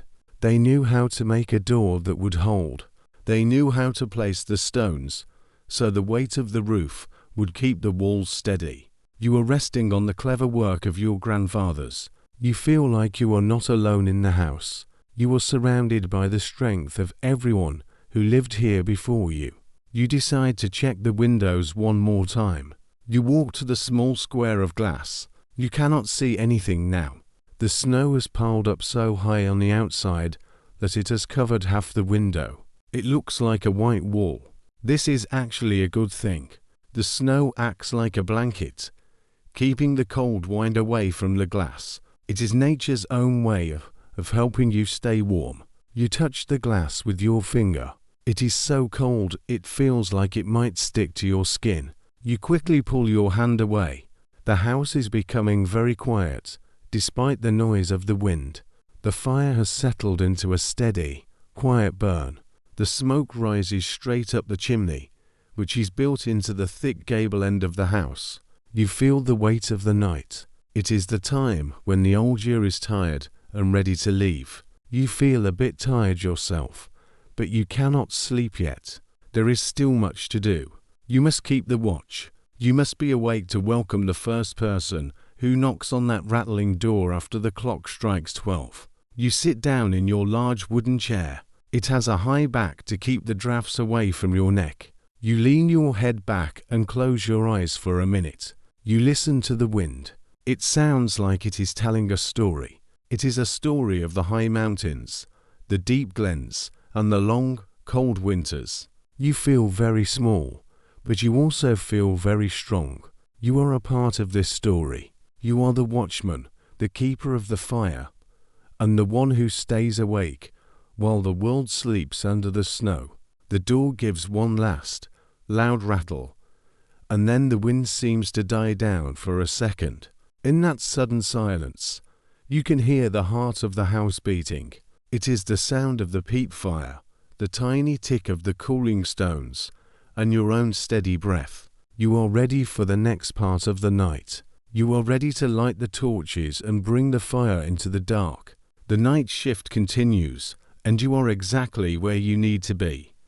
The storm is still leaning its heavy weight against the stone walls, but the air inside your house is thick with the scent of the hearth. It is time to prepare for the lighting of the torches. In the Highlands, fire is not just for warmth. It is a way to push back the dark and welcome the return of the sun. You walk to the corner where you keep your winter supplies. You reach for a bundle of long, thin sticks you gathered in the late autumn. These are your resin torches. In the old language of the glen, they are often called nas. A resin torch is a very simple tool. It is usually made from the heartwood of a pine tree. When an old pine tree dies and falls, the wood in the middle stays hard and full of sticky, yellow sap called resin. This resin is like a natural oil. It burns very slowly and very brightly. You pick up one of the sticks. It feels heavy for its size and has a slightly tacky, sticky feeling. You run your fingers over the rough wood. It smells like the deep, green forest and clean mountain air. You take your knife and begin to shave one end of the stick into thin curls. You want to make a fuzzy head on the torch so it will catch the flame easily. The wood is a deep orange color, almost like the fire it is about to hold. To make it even better, you have some extra resin in a small clay pot. This is a micro-history detail. People would often collect the tears of the pine trees during the summer to save for this very night. You smear a bit of the thick, golden sap onto the end of the stick. It looks like honey, but it smells much sharper. Historical facts tell us that before every house had candles or oil lamps, these resin torches were the main way people moved around in the dark. In the Highlands, where the nights are very long in the winter, having a good supply of nas was the difference between being trapped in the dark and being able to see. On Hogmanay, these torches take on a special meaning. They are used to carry the new fire from one house to another. It is a way of showing that the community is connected, even when the snow is deep and the roads are blocked. You carry the torch over to the hearth. You do not want to use a match. You want to use the fire that has been burning in your home all day. You find a glowing ember of peat at the edge of the fire. You press the resin-covered end of the torch against the red coal. You blow on it gently. Whoosh, at first. There is only a little puff of white smoke. Then, with a sudden pop, a bright, cheerful flame jumps into life. The flame is not like a candle flame. It is larger, wilder, and it dances. It gives off a deep orange light that reaches into the very highest corners of the roof, where the shadows usually hide. You can see the old wooden beams and the bits of dried heather in the thatch. The light makes the room feel much larger. You hold the torch high and watch the smoke rise. The smoke from resin is thick and white, and it smells wonderful like a campfire in the woods. You take a moment to be perfectly still. You stand in the middle of your kitchen, holding the burning stick. The light from the torch is so bright that it makes the cruisy lamp look like a tiny, pale star. You watch the way the flame moves in the drafts of the room. It flickers and bows, but it does not go out. You feel the heat from the torch on your hand and your face. It is a powerful feeling to hold fire in your hand. You listen to the crackle of the resin as it burns. It sounds like tiny pieces of glass breaking. In this moment, you feel like a keeper of the light. You feel like you are holding a piece of the sun that you saved from the summer. The storm outside seems a little bit smaller now that you have this bright flame. You decide to light a second torch from the first one. This one you will use to check the corners of the house. There is an old tradition of walking sunwise around your home with a flame. Sunwise means moving in the same direction. The sun moves across the sky from the east to the south, then to the west. You start at the door and walk slowly along the wall. The light from the torch shows you the textures of the stone. You see the places where the lime wash is thick and where the stones are rough. As you walk, you feel a sense of cleansing. The bright lights and the sweet smoke are supposed to clear out any bad air or sadness from the old year. You reach the far corner where your bed is. The light spills over the woolen blankets and the wooden frame. You move past the big chest of clothes and the table with the black bun. Every object in your home is touched by the new fire. It feels like you are waking the house up, telling it that a new year is almost here. You finish the circle and come back to the hearth. You place the torches in a special iron holder called a pierman. A pierman is a tall metal stand with a small clip at the top that holds the torch at an angle. It is called a pierman because it takes the place of a poor man who might have been paid a few pennies to hold a light for a wealthy person in the olden days. In your croft, the pierman is your silent companion. You watch the two torches burning together. They make the room feel warm and golden. You look at your hands. They have a little bit of the sticky resin on them.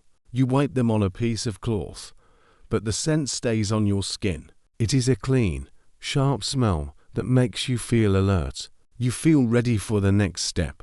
You will have to take one of these lights outside soon. You will have to walk through the snow to the edge of your land to see if anyone is coming. The storm is still shouting, but the new fire is stronger. You feel a sense of ancient magic in the room. This is the same way your ancestors welcomed the light hundreds of years ago. They didn't have electricity or big cities. They just had the wood from the trees and the fire from the earth. You feel proud to be part of that tradition. You are a watchman on the night shift, and your light is burning bright. You sit down for a moment and just watch the flames. The resin makes a small hissing sound as it turns into light. You feel the peace of the house settling deep into your bones. The night is halfway through its journey, and you are holding your ground.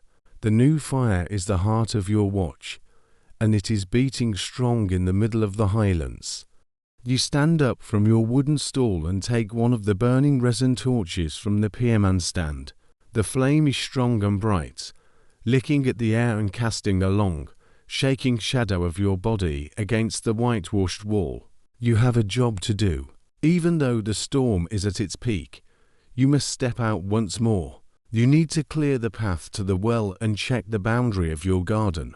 In the Highlands, people believed that on this night, you should walk the edge of your land to keep it safe for the coming year. Before you open the door, you reach for a special pair of woolen wraps called mogans. Mogans are very thick, hand-knitted stockings that do not have any feet or heels. They are like long tubes of rough wool. You pull them over your boots and up your legs. They serve a very clever purpose. When you walk on the ice, the wool of the mogans grips the slippery surface better than the smooth leather of your shoes. They also stop the snow from getting inside your boots. It is a simple tool, but in a land of ice and rock, It is a lifesaver. You feel the extra warmth immediately as the wool hugs your caps. You move to the door and pull back the heavy wooden bolt. As soon as the latch lifts, the wind hits the door with such force that it flies open, hitting the stone wall with a loud crack. A massive wave of cold air rushes in, instantly killing the warmth you have built up. You have to put your shoulder against the wood and push with all your might just to get yourself outside. The snow has piled up nearly to your waist against the door. You have to climb over the white mound, sinking deep into the powdery drift. Once you are outside, you pull the door shut. The world has completely changed. The darkness is no longer just dark. It is a thick, swirling white fog of snow. You hold the torch high, but the light only goes a few feet before it is swallowed by the storm. The snowflakes are large and hard. They hit your face like tiny stones. You squint your eyes, looking through the lashes that are already starting to freeze together. You take your first step away from the house. Crunch. The sound is loud and sharp. It is the sound of the snow being packed down under your weight. Because it is so cold, the snow is not wet and slushy. It is dry and crisp. Underneath the fresh powder is a layer of hard crust. Your boots break through the crust with every step. Crunch, snap, crunch. It is a rhythmic, heavy sound that tells you exactly how deep the winter has become. You feel the cold biting through your woolen plaid, searching for any spot where the wind can reach your skin. You begin to walk toward the well. Even though you only have to go a short distance, it feels like a very long journey. A historical fact you might find interesting, that in old Scotland, people used a measurement called the Scots mile. A Scots mile was longer than the English mile. It was about 1,800 meters long.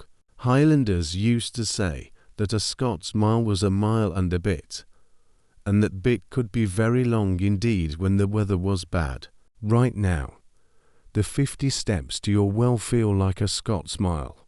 The wind is trying to blow you off your feet, and the snow is fighting every movement of your legs. You use your staff to poke the ground in front of you. You have to be careful. In a storm like this, the wind creates snow wreaths. These are deep piles of snow that look flat on top, but can be many feet deep.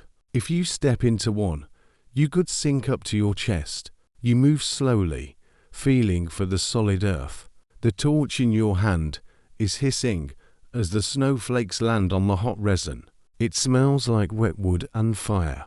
The orange light reflects off the millions of tiny ice crystals in the air, making it look like you are walking through a cloud of falling stars.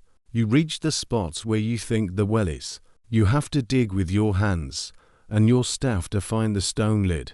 The snow is cold, so cold that it makes your fingers ache with a sharp, burning pain.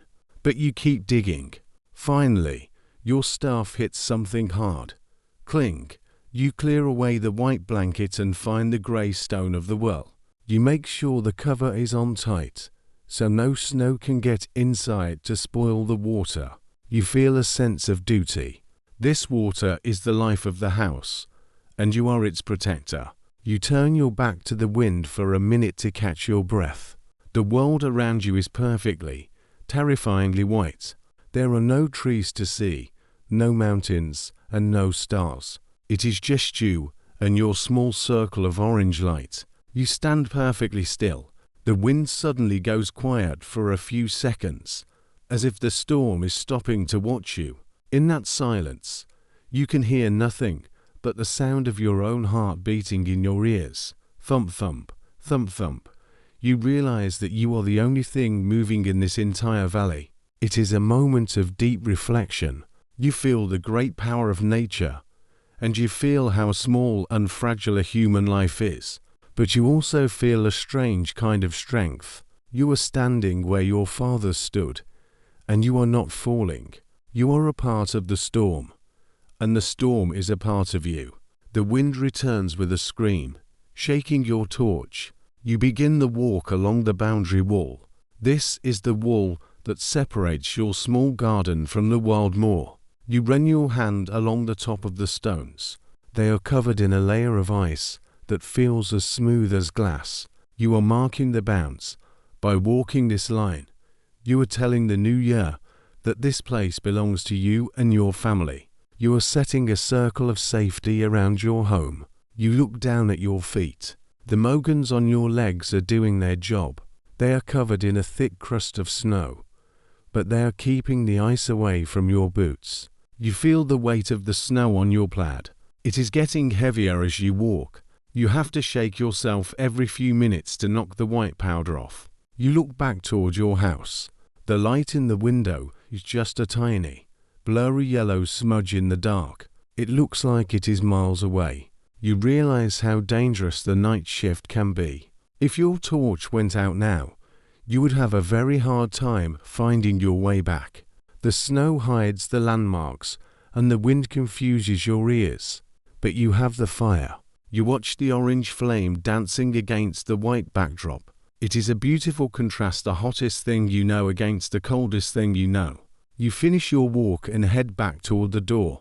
The wind is behind you now, pushing you toward the house. It feels like a giant hand in the middle of your back, urging you home. You reach the door and have to kick away the new snow that has already piled up since you left. You grab the handle and pull. The door is heavy and reluctant, but finally it gives way. You step back into the kitchen. The warmth hits you like a soft, physical blow. You lean your back against the door and let out a long, shaky breath. You are shivering now, a deep shiver that starts in your bones. You take off the mogans and the wet plaid. Your skin is glowing red from the cold. You go straight to the hearth and hold your hands near the peat fire. The heat feels like a blessing. You have faced the deep snow. You have marked the bounce. The night shift has taken you into the heart of the winter, and you have come back. You feel a deep sense of accomplishment. The world outside is a wild and deadly place tonight, but you have proven that you can survive it.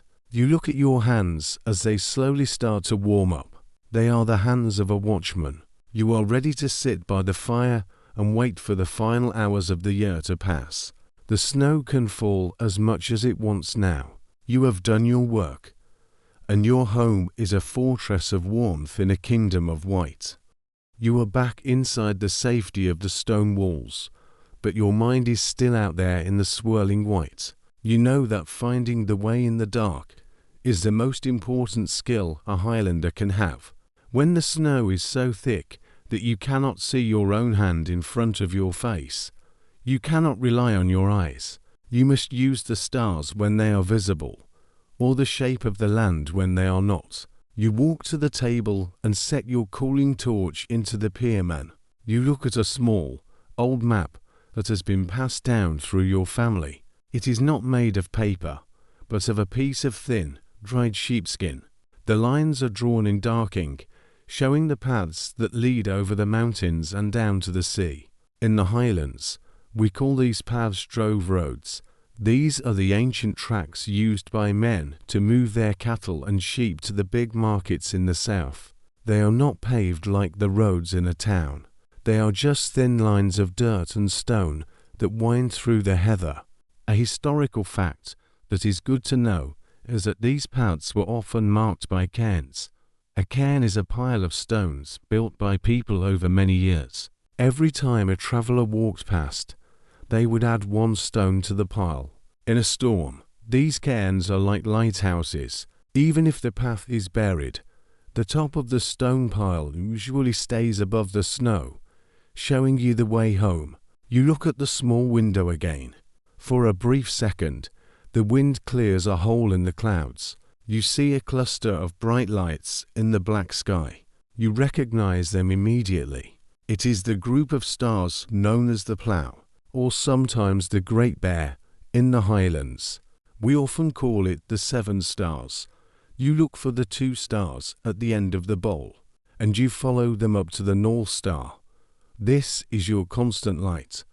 No matter how much the world turns, that star stays in the same place. It is the guide for every night watchman and every sailor. You feel a sense of relief seeing it. It means the sky is still there, even if the storm tries to hide it. You decide to prepare a tallow dip to help you see the finer details of your map. A tallow dip is a very cheap and simple kind of candle. It is made by taking a piece of string or a rush wick and dipping it over and over again into melted animal fat. Each time you dip it, a new layer of fat freezes onto the string, making it thicker. You light the dip from the fire. The flame is small and blue at the bottom, turning to a soft yellow at the top. It gives off a slightly fatty smell, but it is a good, steady light for reading. You move the candle over the sheepskin map. You trace the line of the burn, the stream you visited earlier. You see the marks for the big standing stones that sit on the hill above the glen. These stones were put there thousands of years ago, and they are so tall that the snow never fully covers them. You realize that to find your way in the dark, you have to know the bones of the land. You have to know where the big rocks are, where the ground dips, and where the trees lean away from the wind. This is the secret of the night shift. You are not just walking, you are reading the earth with your feet. You take a moment to be perfectly still and reflect. The house is very quiet now, as if the walls are listening to your thoughts. You hold the small candle in your hand and watch the way the light dances on the old map. You think about all the people who have used these same stars and these same paths to get home to their families. You feel a deep connection to the travelers of the past. You are part of a long line of people who have stared into the dark and found a way through. The silence in the room feels heavy and respectful. You realize that being lost is a scary thing, but knowing the way home is one of the best feelings a person can have. It makes you feel solid and safe. You put the tallow dip down and walk to the corner where your boots are drying. You look at the soreness of the shoes.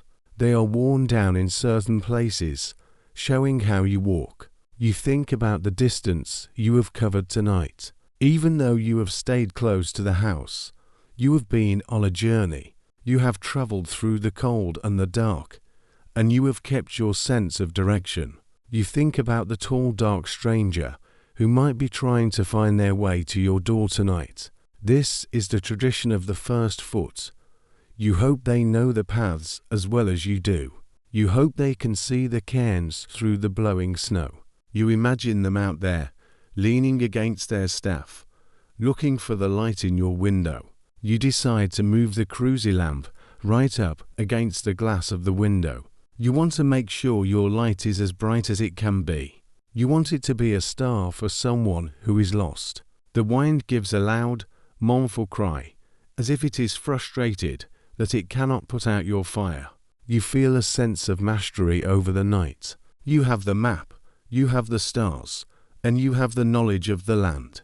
The night shift is half over, and the new year is drawing closer. You feel ready for whatever comes next because you know exactly where you are. You are at the center of your world, in the middle of the Highlands, waiting for the turn of the clock. You sit back in your chair and look at the map one last time before you roll it up. The sheepskin feels smooth and dry, like old paper. You tuck it away in a wooden tube to keep it safe from the damp air. You are the watchman of the paths, the one who knows the way when the world is white. You close your eyes for a second, picturing the glen in your mind, every rock and every tree, until you can see the way home even with your eyes shut. The watch continues, and the light is still burning. You move back to the hearth and settle into your high-backed chair. The house is ready. The food is sliced. The paths are memorized. Now, you begin the most important part of the night, the wait. In the Highlands, everyone is waiting for one specific person. This person is called the first foot. The first foot is the very first human being to cross your threshold after the clock strikes 12 and the new year begins. This is not just a visit. It is a moment that decides the luck of your entire household for the next 12 months.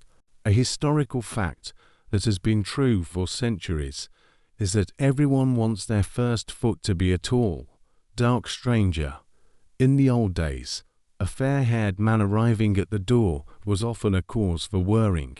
This is because, long ago, fair-haired people were often Viking raiders coming from the sea to cause trouble. But a man with dark hair was seen as a friend, a neighbor, or a protector.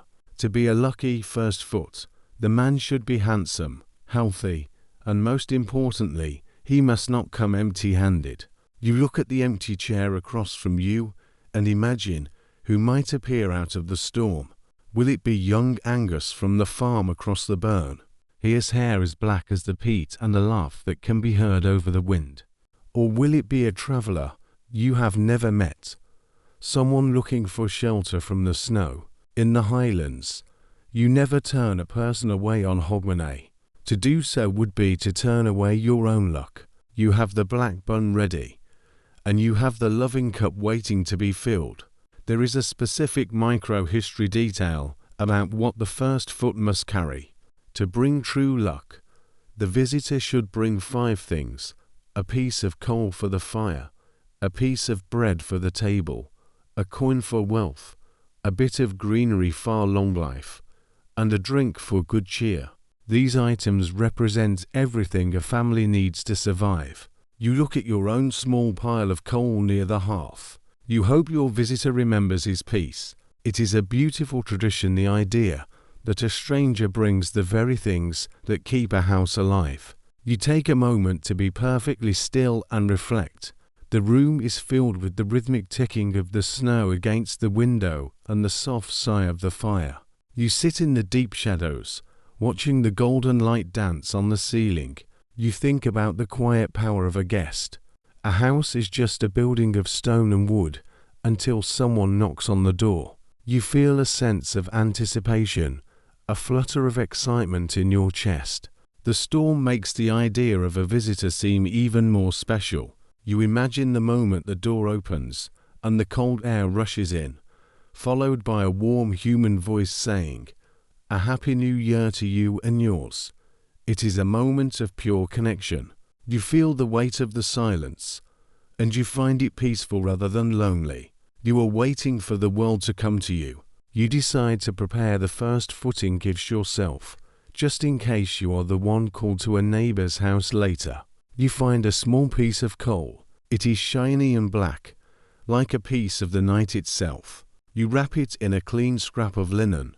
You find a small silver coin, a 6pence, and tuck it into your pocket. You also take a small sprig of dried juniper you gathered earlier.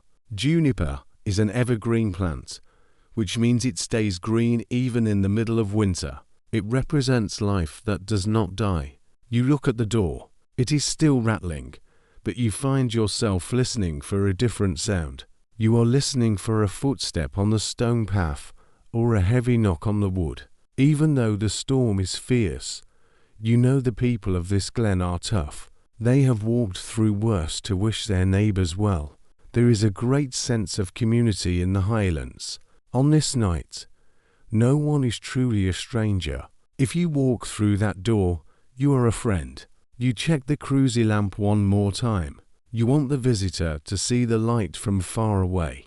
You think about the tall, dark stranger and what he represents.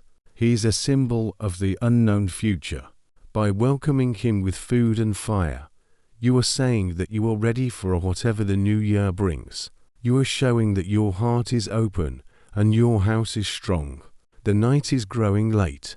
The night shift is moving into its final, most quiet hours. You feel the gravity of the tradition. It is a slow, steady pulse that moves through the mountains.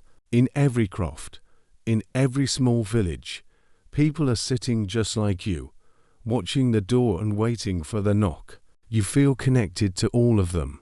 You are all part of the same watch. You lean back and let the warmth of the room wrap around you. You are tired, but it is a good tiredness. It is the feeling of a man who has done his duty and is now waiting for his reward. The first foot will come, or he will not, but you are ready. You have the coal, the bread, and the fire. You have the spirit of the Highlands in your soul. You watch the embers of the peat fire, seeing little landscapes in the glowing coals, and you wait. The watch is almost over, and the new year is just behind the next gust of wind. You look at the small, black object sitting in the palm of your hand. It is a lump of coal. In the Highlands, coal is a very special thing. Most of the time, you burn peat because it is right there in the ground, waiting to be cut. But coal is different. It is hard, shiny, and heavy. It comes from deep under the earth in the south, or sometimes it is sea coal washed up on the cold beaches. Because it is hard to get, it is seen as a very precious gift. It burns hotter and longer than anything else. To give a piece of coal to a neighbor on Hogmanay is to give them a piece of the sun. It is a way of saying, I want your house to be warm all year long. You run your thumb over the surface of the coal. It is bumpy and sharp in some places, and smooth like glass in others. It leaves a little bit of black dust on your skin. This dust is called coal. You don't wipe it off. You feel the coldness of the stone. It has been sitting in the shed, away from the fire, so it feels like a little piece of ice. You take a small scrap of white linen cloth and wrap the coal inside it. You tie it with a bit of string. Now it looks like a small, mysterious package. This is your gift of fire. Historical facts tell us that this tradition was one of the most important parts of the new year. People believed that fire follows fire. If you brought a gift of fuel to a house, the fire in that house would never go out. In some parts of Scotland, if a fire went out on New Year's Day, it was seen as a terrible omen, a sign of bad luck. By carrying this coal, you are helping your neighbor keep the life of their house burning. It is a simple act, but it carries a lot of weight. You prepare yourself to step out into the storm once more. You know the walk to the nearest croft is not long, but tonight every step is a battle. You put on your heavy plaid and your thick woolen bonnet. You tuck the little package of coal into a deep pocket near your chest. You want to keep it safe and dry.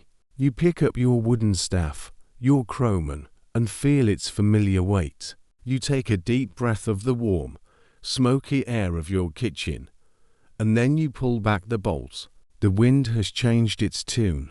It is no longer screaming. It is making a low, heavy thrumming sound against the stone. When you open the door, the snow does not blow in as much as it did before. Instead, a wall of cold, white air just sits there, waiting for you. You step out and sink deep into a new drift. The snow is up to your thighs now. You have to move like a giant, lifting your legs high and pushing through the white powder. The world is perfectly silent, except for the sound of your own breathing and the swish-shish of your woolen clothes rubbing together. You turn your head to look back at your house. The yellow light from your window is a small, warm square in the middle of a great sea of black and white. It looks very lonely, but very brave.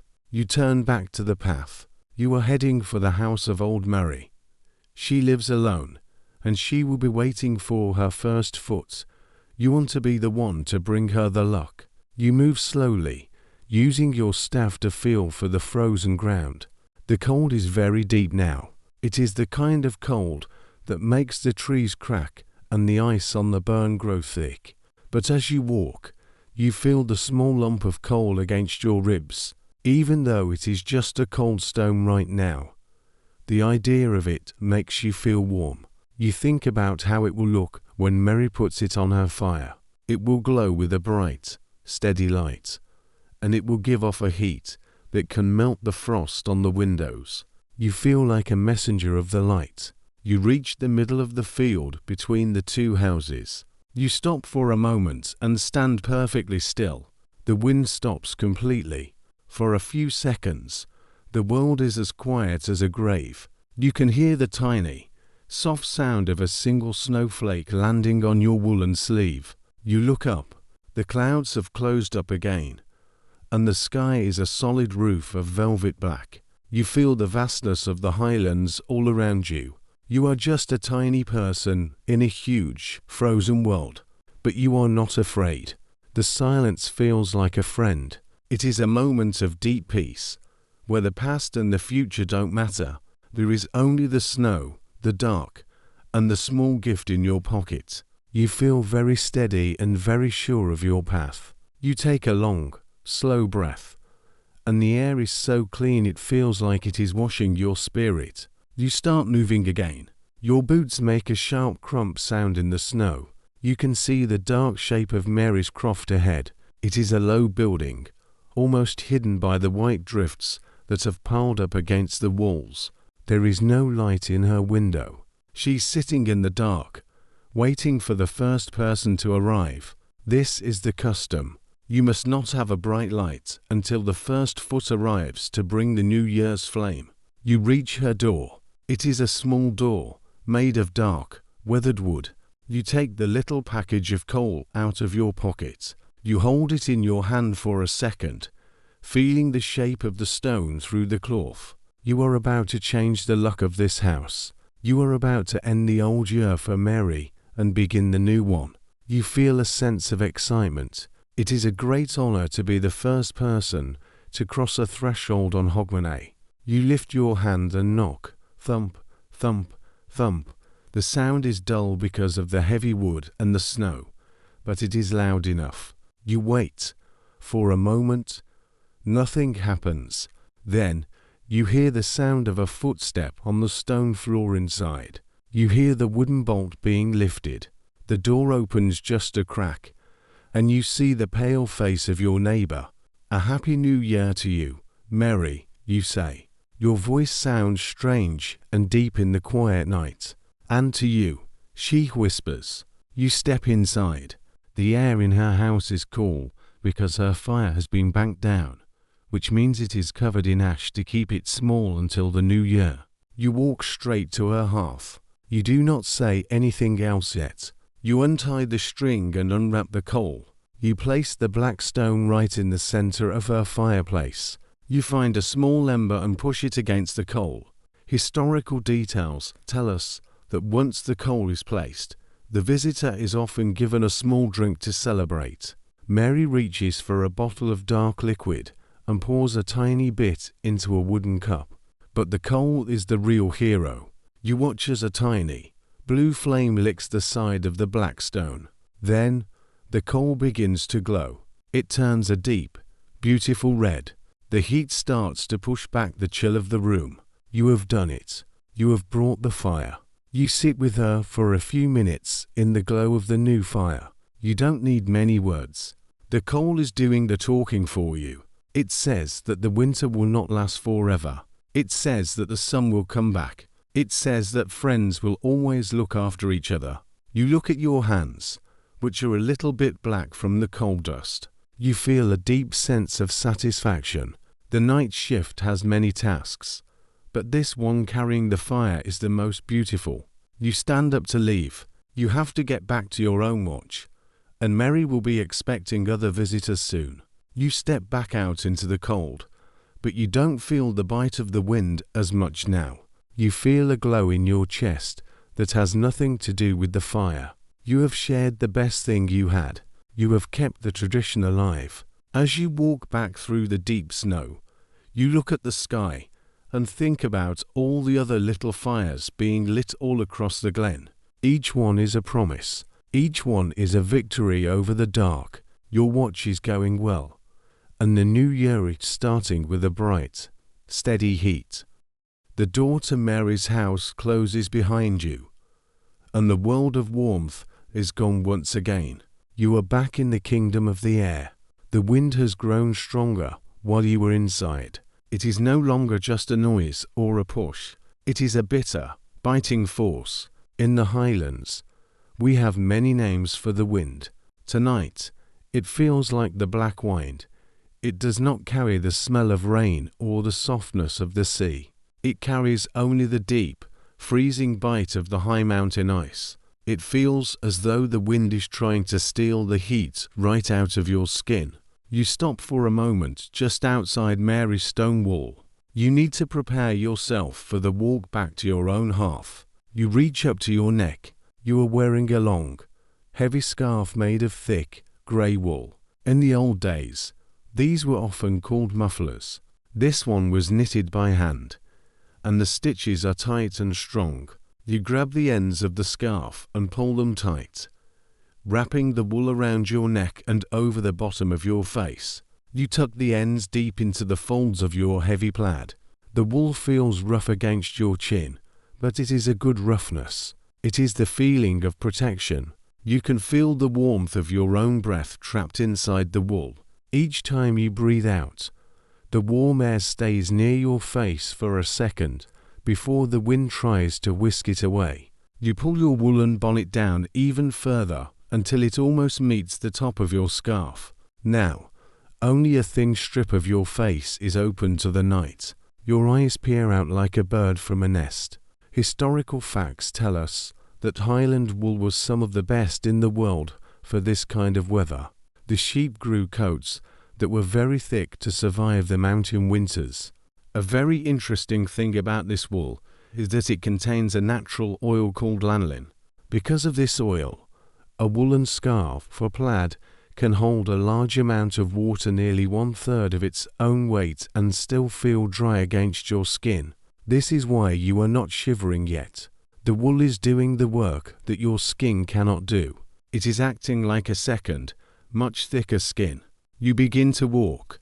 The wind is coming at you from the side now. It hits your left shoulder with a heavy thud. You have to lean your whole body into the wind just to stay standing. You plant your staff, your croman, deep into the snow before you take a step. Thrust, step, crunch. It is a slow way to travel, but it is the only safe way. The snow is swirling in circles around your feet. It looks like white smoke dancing on the ground. You look down at your chest. Your silver brooch, the one holding your plaid together, is covered in a thin layer of white frost. This brooch is a beautiful piece of microhistory. It is a ring brooch, a simple circle of silver with a long pin. It was made by a local smith who hammered the metal on an anvil until it was thin and strong. It has tiny patterns carved into it that look like twisting vines. Even in the dark, you can feel the cold metal through your thick wool. It is the anchor that keeps your clothes from flying away in the gale. The wind gives a sudden, sharp shriek. It sounds like a woman crying out in the dark. It is a lonely, haunting sound that echoes off the stone walls and the sides of the hills. You feel a shiver go down your back, but you tell yourself it is just the air moving through the rocks. The mountains are old, and they have many voices. On the night of Hogmanay, the wind is said to be at its loudest because it is trying to blow the old year away. You take a moment to be perfectly still and reflect. You lean against a large standing stone that marks the edge of the path. You turn your back to the wind and let out a long breath. In this small pocket of quiet behind the stone, the world feels different. You look at the snowflakes as they rush past the edge of the rock. They are moving so fast they look like white lines in the dark. You listen to the deep, heavy thrumming of the wind. It is a sound that fills up your whole head. You realize that out here, in the middle of the storm, you were seeing the true face of the Highlands. It is a place of great power and great cold. You feel a sense of respect for the land. You are not its master. You are just a visitor passing through. The silence inside your own mind feels very deep. You feel very awake and very alive. Your heart is beating a steady drum in your chest, telling you that you are strong enough to get home. You move away from the shelter of the stone and step back into the path of the wind. The cold hits you like a bucket of ice water. You pull your scarf even tighter. The wool is starting to get a bit stiff from the frost, but it is still holding your warmth inside. You think about your own house, waiting for you. You think about the peat fire you left burning and the bottle of spirits on the shelf. The thought of the warmth is like a rope, pulling you forward through the white dark. Your boots are heavy now. Each one has a thick layer of snow stuck to the bottom. You have to stomp your feet every few times to clear the weight. Stomp, stomp, The sound is muffled by the deep snow. You look toward where you think your house is. You cannot see the light yet. The storm is too thick. For a second, a tiny bit of fear enters your mind. What if you miss the turn? What if you are walking toward the open moor? But then, you remember the bones of the land from your map. You feel the ground under your feet. It is sloping upwards slightly. You know this slope. It leads to the big rowan tree near your gate. You keep your head down and keep moving. You trust your feet more than your eyes. Your feet know the way home. The wind tosses a handful of dry snow into your eyes. You blink rapidly to clear them. The cold is making your eyes water, and the tears are freezing on your eyelashes. It feels like you are wearing tiny weights on your eyelids. You reach up with your gloved hand and gently wipe the ice away. You must keep your eyes clear. You must keep watching for the spark of light. Then you see it. It is a very faint, orange glow. It is not much bigger than a firefly, but it is there. It is the light from your window, shining through the snow. You feel a great surge of joy. Your pace quickens.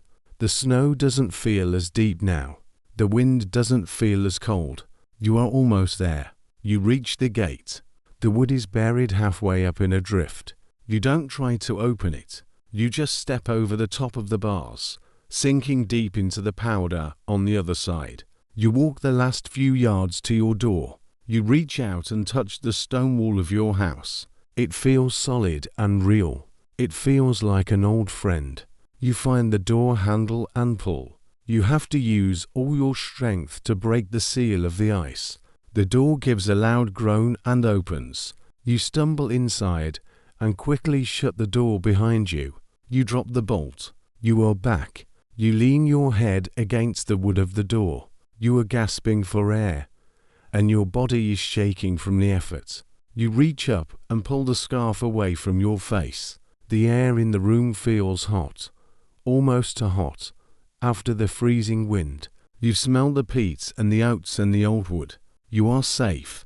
You look at your scarf. It is white with frost, looking like it belongs to a snowman. You hang it up near the fire, watching as the ice begins to turn into tiny drops of water. You have survived the bitter wind. You have done the work of the night. You sit down by the fire, feeling the heat slowly soaking back into your bones. The night shift is hard, but the reward of coming home is the best feeling in the world. You listen to the wind outside, but now it sounds far away. It cannot reach you here. You have your fire, and you have your life. You sit by the fire and let your boots steam on the warm hearthstones. The house is quiet, but then you hear something new. It is not the rattling of the door or the scream of the wind. It is a thin, high sound that seems to cut right through the storm. It is a long way off, coming from the other side of the glen. You sit up straight and tilt your head. You recognize that sound immediately. It is the bagpipes. In the Highlands, we call them the Great Highland Bagpipe, or the peat. The sound is faint at first, like a tiny thread of gold in a dark cloth. Then the wind shifts, and the music becomes louder and deeper. You can hear the steady hum of the drones. The drones are the three long wooden pipes that point up over the piper's shoulder. They make a low, constant sound that never stops. It sounds like a giant bee trapped in a jar. Underneath that hum, you hear the melody. This comes from the chanter. The chanter is the part the piper holds in his hands, using his fingers to play the notes. It sounds like a human voice singing a very old, very sad, but very proud song. Historical facts tell us that the bagpipes were much more than just a musical instrument in Scotland. For a long time, the law actually called them a weapon of war. This is because the pipes were used to lead men into battle, and the sound was so loud it could be heard 4 miles. But tonight, the pipes are not for war. They are for the new year. The piper is walking from house to house, or perhaps standing on a high rock, playing to tell the whole glen that the old year is dying and the new one is almost here. The music is a signal. It tells everyone that they are not alone. You look at your own hands and imagine the piper's fingers. It must be very hard to play in this weather. His fingers must be cold, and the wind must be trying to steal the air from his bag. The bag of the pipes is a very interesting piece of microhistory. It is usually made from the skin of a sheep or a goat. The skin is turned inside out and sewn very tightly so it can hold air. The piper blows air into the bag through a small tube, and then he squeezes the bag with his arm to push the air through the pipes. Inside the pipes are tiny pieces of dried grass called reeds. When the air hits the reeds, they shake very fast, and that is what makes the sound. It is a simple tool made of wood, skin, and grass, but it can make a sound that moves the soul. You move to the window and press your ear against the cold glass. The music is clearer now. It is a tune called a pibroch. This is a special kind of pipe music that is very slow and serious. It is not for dancing. It is for thinking. You listen to the way the notes rise and fall. The piper is playing a song of memory. He is playing for all the people who lived in this glen before you, and for all the children who will live here after you are gone. You take a moment to be perfectly still and reflect. You close your eyes and let the music fill the room. The low hum of the drones seems to vibrate in your own chest. You feel the sound in your bones. In this moment, the storm doesn't matter. The deep snow doesn't matter. There is only the music. You think about the piper out there in the white dark, breathing life into the sheepskin bag. You feel a deep sense of pride. This music belongs to these mountains. It is a sound that cannot be broken by the wind or buried by the snow. The silence between the notes feels heavy and full of meaning. You feel a strange kind of magic, as if the music is a bridge reaching across the ice to touch your heart. You feel very connected to your neighbors, even though you cannot see them. The music starts to fade now. The piper is moving further away, or perhaps the wind is blowing the sound in a different direction. You stay by the window for a long time, hoping to hear one last note. The silence that follows is very deep. The wind seems louder now that the pipes have stopped, but the music has changed the way you feel. You no longer feel like a lonely watchman. You feel like you are part of a great, invisible circle of people. You walk back to the hearth. You look at the peat fire, which is glowing a bright cherry red. You think about how the pipes were once banned in Scotland. After a big battle a long time ago, the government tried to stop people from playing the pipes and wearing a tartan. They wanted to take away the things that made the Highlanders feel strong, but they could not do it. The people kept the pipes hidden in their houses, and they played them in secret in the deep glens. The music survived because it was too important to lose. Tonight, hearing it out in the storm, you understand why. It is the voice of the people. You reach for a small wooden box on the shelf. Inside is a spare reed for a chanter. You pick it up. It is very small and delicate, made of two thin pieces of yellow cane tied together with black thread.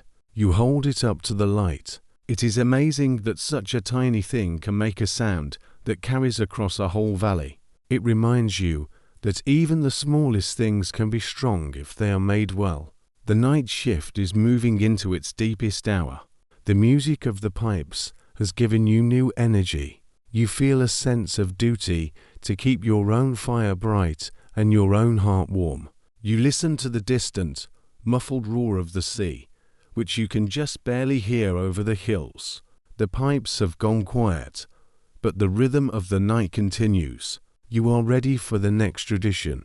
You will use the smoke of the mountain to clean the air of your house. You sit back down, feeling the steady hum of the music still echoing in your ears, a ghost of a sound that keeps you company in the cold. The music of the bagpipes has faded into the dark, leaving a deep quiet in your kitchen, but the air in the room feels heavy. It is the air of the year that is almost over. To welcome the new year properly, You must do more than just clean the floor and bake the cakes. You must clean the air itself. You walk to the rafters of the house, which are the big wooden beams that hold up the roof. Hanging from one of these beams is a bundle of dried branches. You reach up and pull them down. This is juniper. In the Highlands, we call this plant 18. It is a small, tough bush that grows on the rocky hillsides. It has tiny, sharp needles and small berries that turn a deep, dusty blue.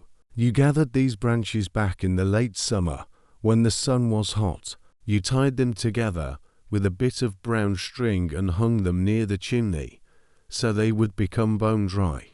Now, as you hold the bundle, the needles feel brittle and sharp against your palms. If you squeeze them, they make a soft, snapping sound. You go to the hearth and find a small, flat stone. You place the juniper branches on the stone and take a glowing piece of peat from the fire. You press the hot peat against the dry needles. At first, there is nothing but a tiny red spark. Then, a thin line of white smoke begins to rise. This smoke is different from the peat smoke. It is much thicker and much whiter. It has a smell that is both sweet and sharp, like the forest after a heavy rain. This is the tradition of seining. Seining is a very old word that means to bless or to protect. A simple historical fact is that Highlanders believed this juniper smoke had the power to kill bad air and keep sickness away from the family and the animals. In the old days, they didn't know about germs, but they knew that a house filled with juniper smoke felt fresh and clean. They thought it would frighten away any bad spirits that might be trying to hide in the corners of the room. You pick up the stone with the burning juniper. You move slowly through the house, just as you did with the torch, but this time you are making the room vanish into a white haze. You wave your hand over the branches to keep the smoke moving. You go to the windows and the door. You make sure the smoke reaches every crack and every shadow. You even blow a little bit of the smoke into your storage chests and under the bed. To make the seining work properly, you have to do something that feels very strange. You must close every tiny hole in the house. You go to the door and make sure the draft excluder you made earlier is pushed tight. You go to the chimney and use a large piece of damp turf to cover the opening just a little bit. You want the smoke to stay inside. You want it to fill the house from the floor to the roof. Within a few minutes, the room is so full of smoke that you can hardly see the table. The light from the cruisy lamp looks like a blurry yellow ghost in the mist. The air feels thick and heavy. You have to pull the collar of your shirt over your nose to breathe, but you don't mind. The smell is wonderful. It is the smell of the mountains brought inside. It feels as though the house is being washed by the air. You take a moment to be perfectly still and reflect. You sit down on your stool in the middle of the white haze. You cannot see the storm outside anymore. You cannot even see the walls of your own home. It feels as though you are sitting on top of a cloud. You listen to the silence of the room. The smoke seems to muffle all the sounds, making the ticking of the snow and the roar of the wind feel very far away. You watch the smoke move. It doesn't just float. It drifts in slow, beautiful circles, twisting and turning in the dim light. You feel a sense of deep peace.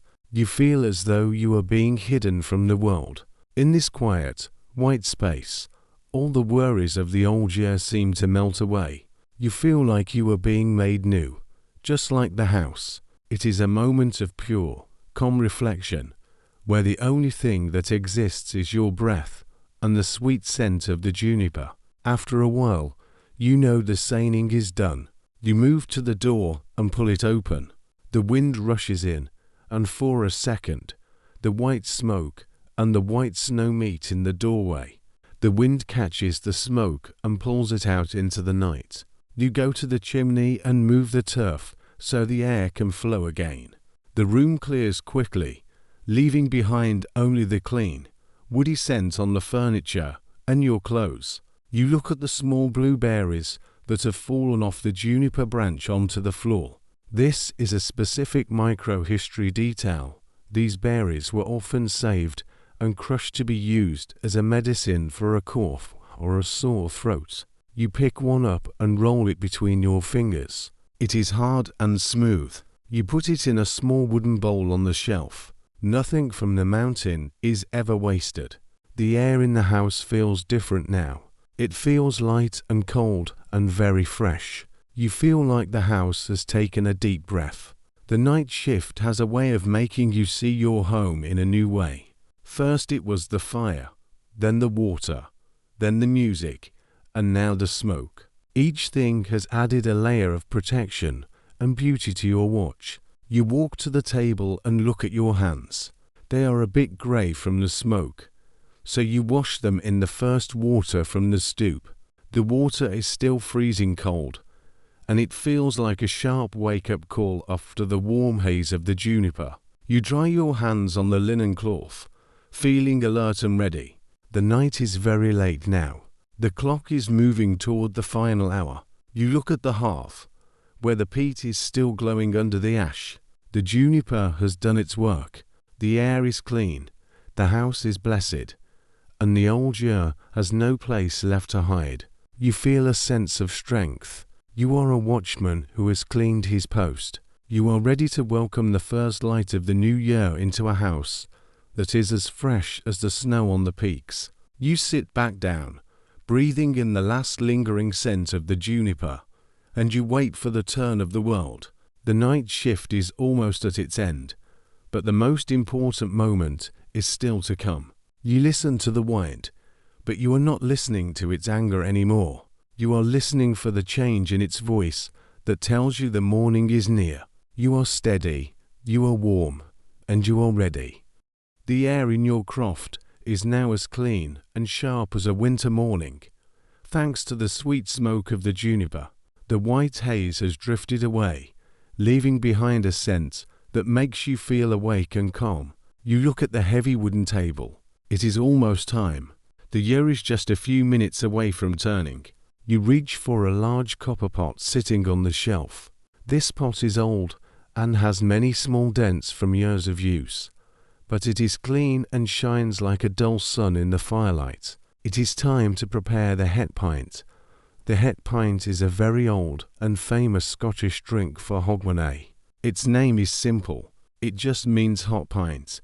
In the Highlands, a pint was a big measure of liquid, enough to warm a person from their head to their toes. You pour a large amount of dark, thick ale into the pot. The ale is the color of autumn leaves and has a smell like toasted bread. You place the pot on the sway, that iron arm in the fireplace, and swing it over the glowing peat. You watch as the liquid begins to move, tiny bubbles forming at the edges as it gets warm. You reach into a small wooden box where you keep your most precious things. You pull out a small, hard, brown object about the size of a marble.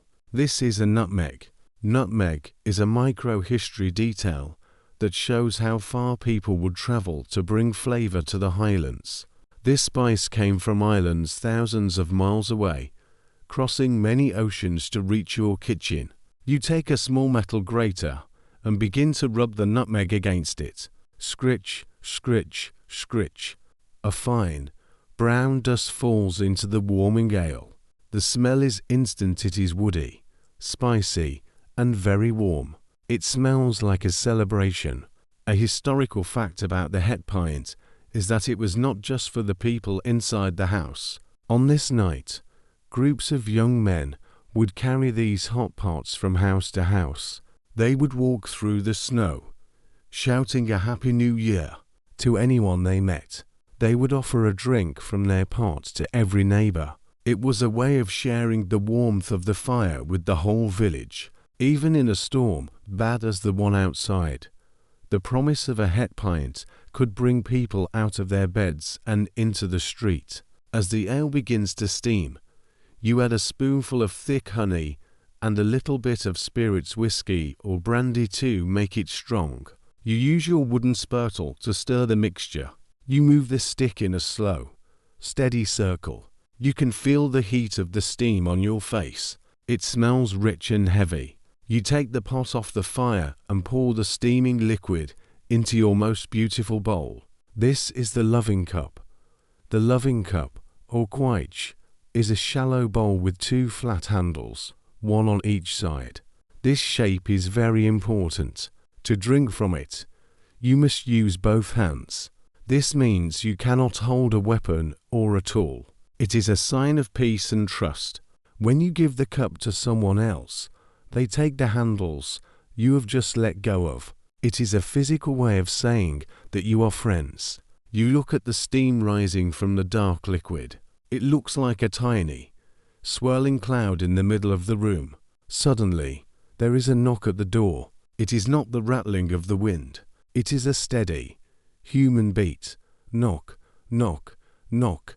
You walk to the door, feeling your heart beat a little faster. You lift the bolt and pull the door open. There stands your visitor, the first foot you have been waiting for. He's tall, and his dark hair is white with snow.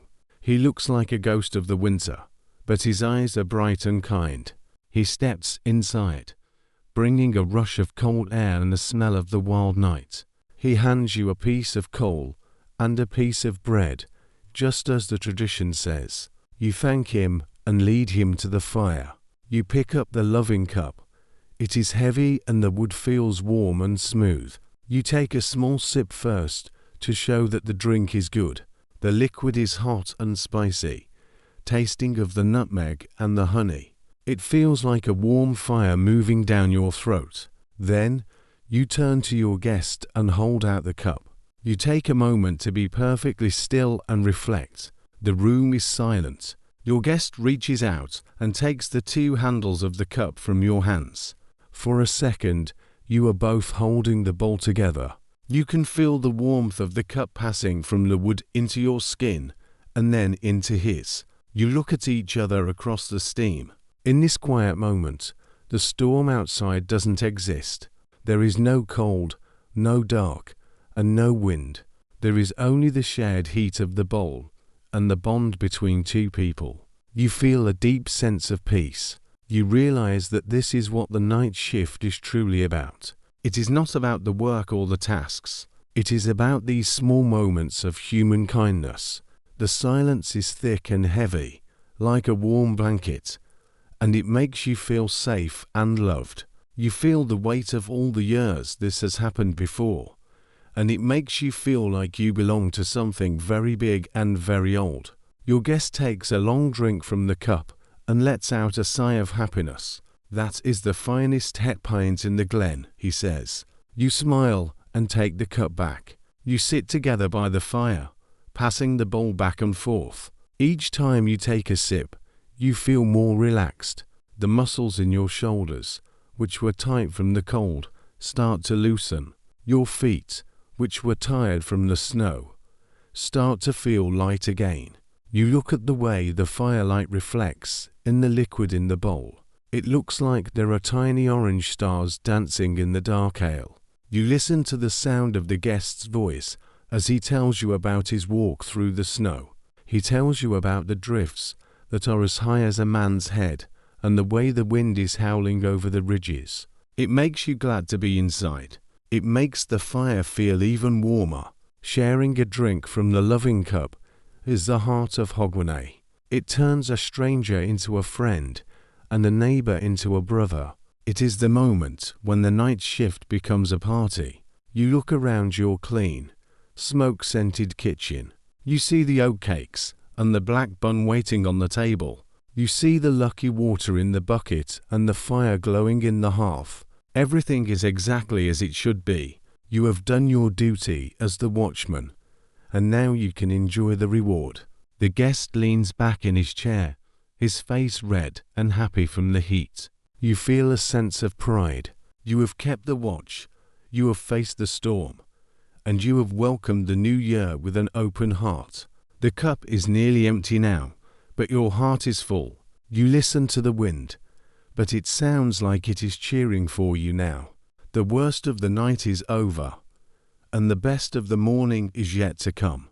You sit in the golden light, sharing the last of the warmth, and you feel perfectly at home. You and your guests stand by the small, thick-set window, looking away from the mountains and toward the distant coast. Even though the storm is thick with snow, you can see something strange happening far away on the edge of the sea. There are tiny, orange circles of light dancing against the blackness of the night.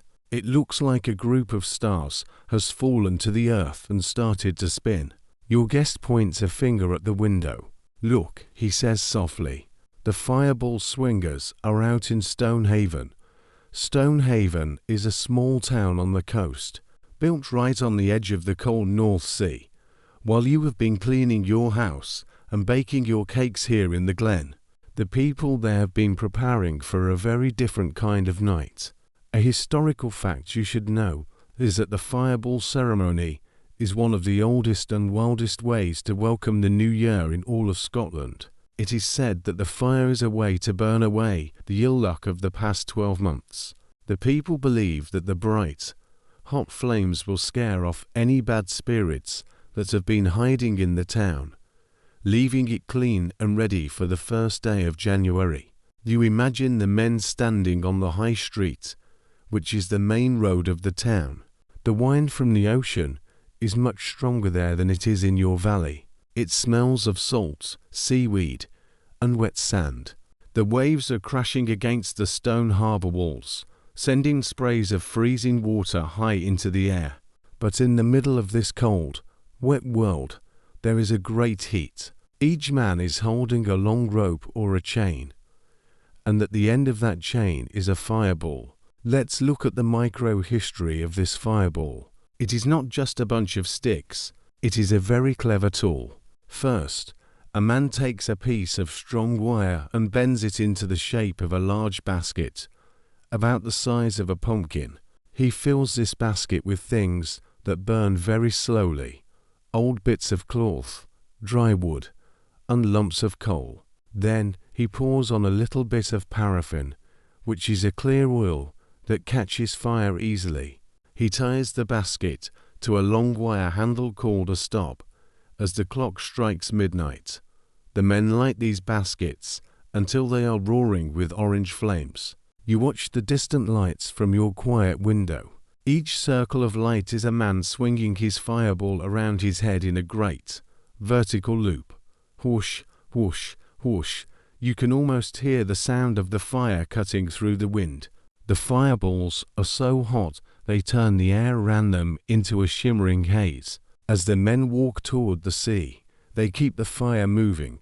If they stop for even a second, the flames might catch their clothes or burn their hands. They have to be strong and steady, just like you have been on your night shift. The light from these fires reflects on the wet stones of the town and the dark, moving water of the harbour. It turns the whole world into a stage of gold and black. You think about the bravery of the swingers. They are walking through a winter gale, holding a piece of the sun on a string. It is a beautiful way to show that humans can face anything the weather throws at them. They are not hiding from the storm. They are dancing in the middle of it. You take a moment to be perfectly still and reflect. The room behind you is warm and smells of tea and peat, but your eyes are fixed on those tiny, spinning lights on the horizon. You stand perfectly still, your breath fogging the glass of the window. You listen to the silence inside the house. It is a heavy, peaceful silence that feels very safe. You think about the distance between your quiet hearth and those wildfires on the coast. You realize that everyone in Scotland is doing the same thing tonight, just in different ways. Whether you are swinging a fireball or sitting quietly by your fire, you are all trying to bring the light back into the world. You feel a deep sense of wonder at how much effort people put into being hopeful. The silence feels like a long, soft prayer for the new year. You feel very small under the big, dark sky, but you also feel very warm. The guest moves closer to the window, his shoulder touching yours. They will throw them into the sea soon, he whispers. You know he is right. At the end of the walk, the men reach the harbour wall.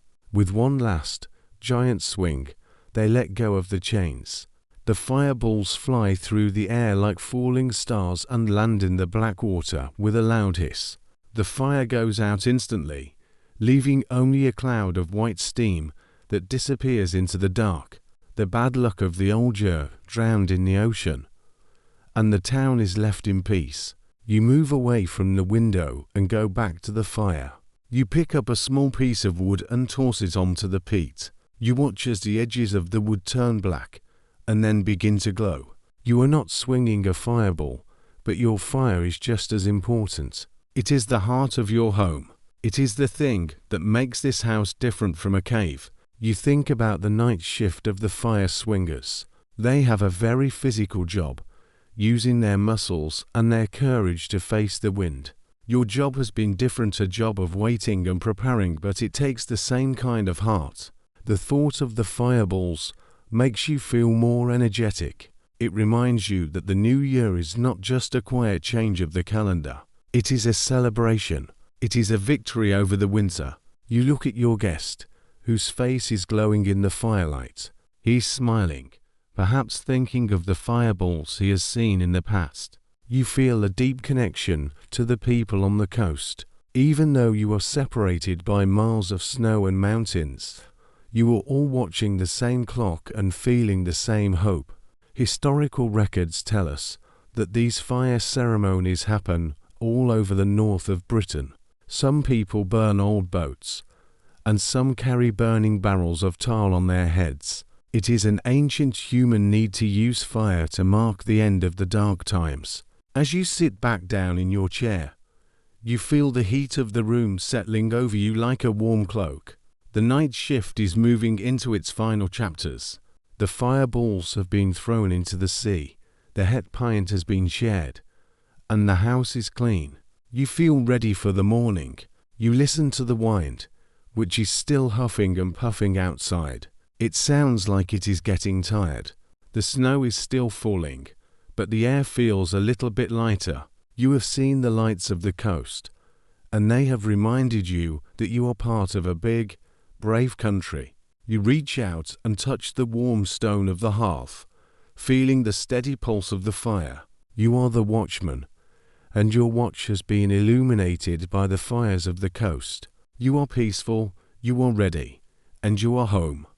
The fire is glowing a deep, steady red, and the het pint has left you and your guest feeling warm and relaxed.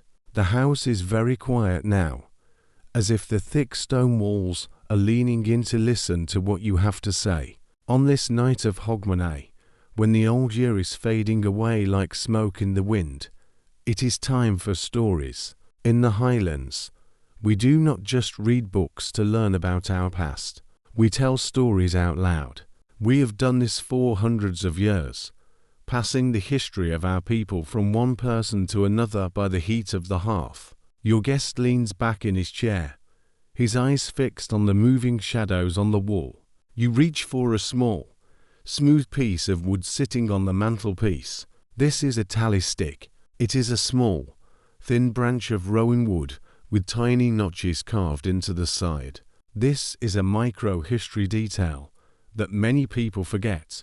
Before everyone could read or write, a tally stick was how a family kept track of the years. Each notch represents one New Year's Eve spent in this house. You run your thumb over the notches. Some are deep and old, made by your grandfather. Some are fresh and sharp, made by your own hand. These marks are a physical bridge to the people who came before you. You begin to tell the tale of the Cailleach. In the Highlands, the Cailleach is the old woman of winter. She is a giant woman with blue skin and white hair that looks like the snow on the mountains. People say that she carries a great hammer, and every time she strikes the ground, the earth turns to ice. She is the queen of the dark months, and tonight is her final night of power. The story says that at the start of winter, she washes her great white plaid in the Corrivreckan, which is a giant whirlpool in the sea. When the plaid comes out clean and white, she spreads it over the mountains, and that is where the snow comes from. A historical fact that is very important to our culture is the role of the Scenechade. A Scenechade is a professional storyteller. In the old days, every great chief had one, and every village had a person who knew all the old tales by heart. They were very respected people because they were the keepers of the family's memory. They knew the names of all the ancestors, the stories of the big battles, and the secrets of the mountains. Tonight, in your own small way, you are acting as the Scenechade for your home. You are keeping the past alive so it can be handed over to the new year. You tell your guest about the time your great-grandfather was caught in a storm, just like this one. He was trying to get home for the new year, but the snow was so thick he could not find the path. He was about to give up and lie down in the snow, which is a very dangerous thing to do. But then he saw a tiny light. It was not a candle or a torch.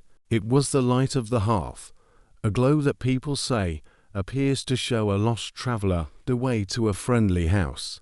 He followed that light and found his way back to this very door.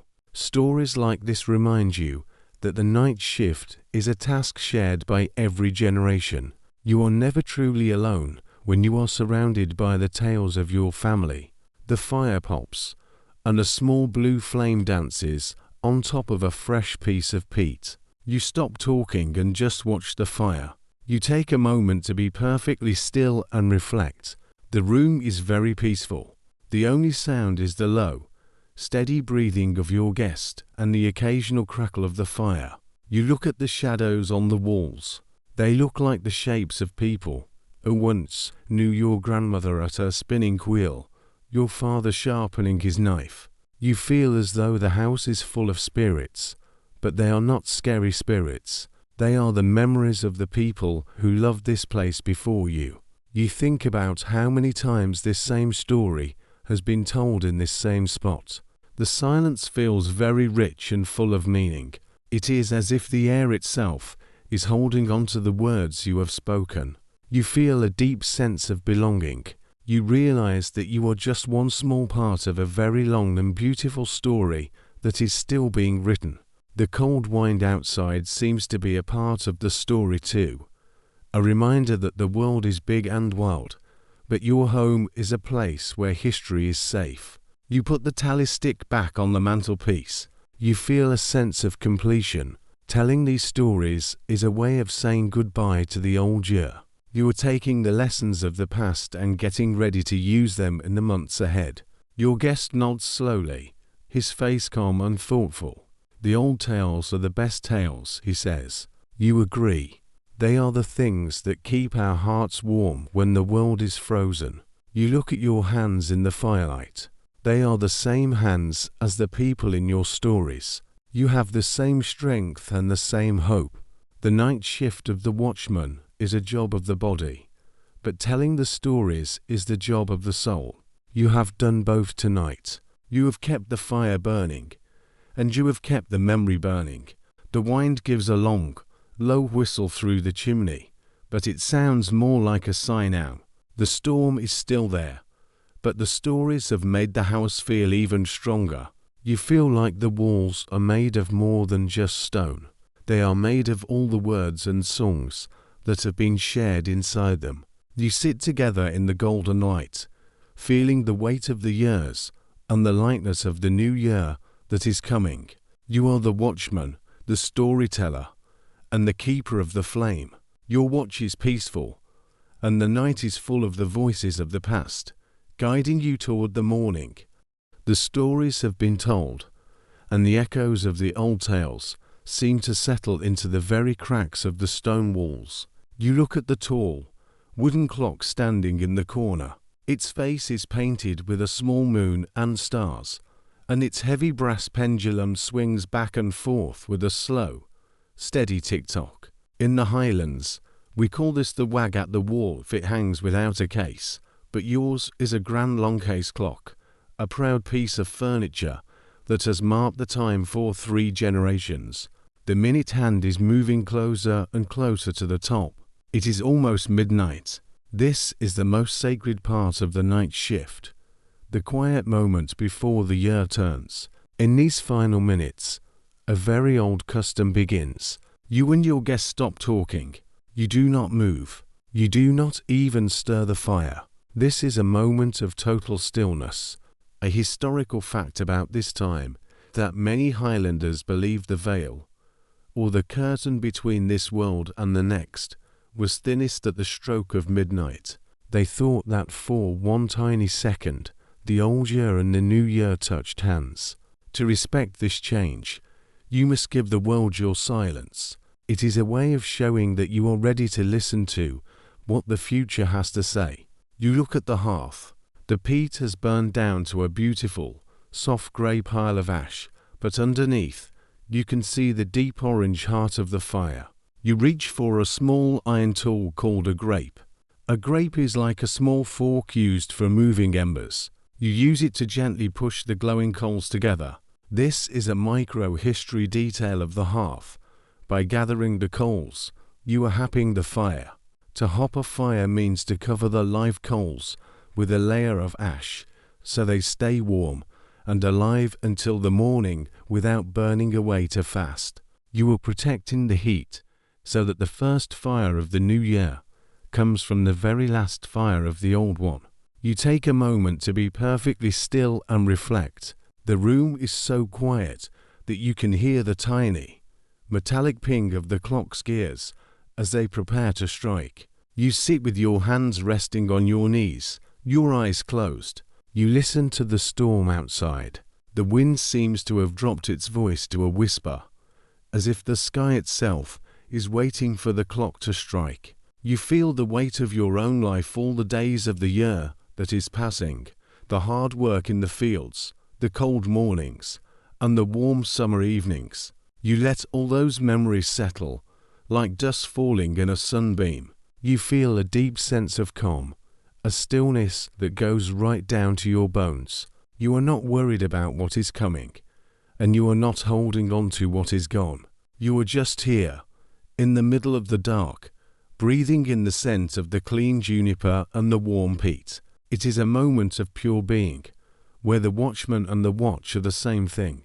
You feel a strange, cold peace, like the ice on the mountain, but inside, your heart is as steady as the ticking clock. The silence is thick, like the deep snow outside. You look at your guest. He's sitting perfectly still, his face half hidden in the shadows. You both know that in a few seconds, the world will change. The year that brought you both joy and sorrow will be gone forever.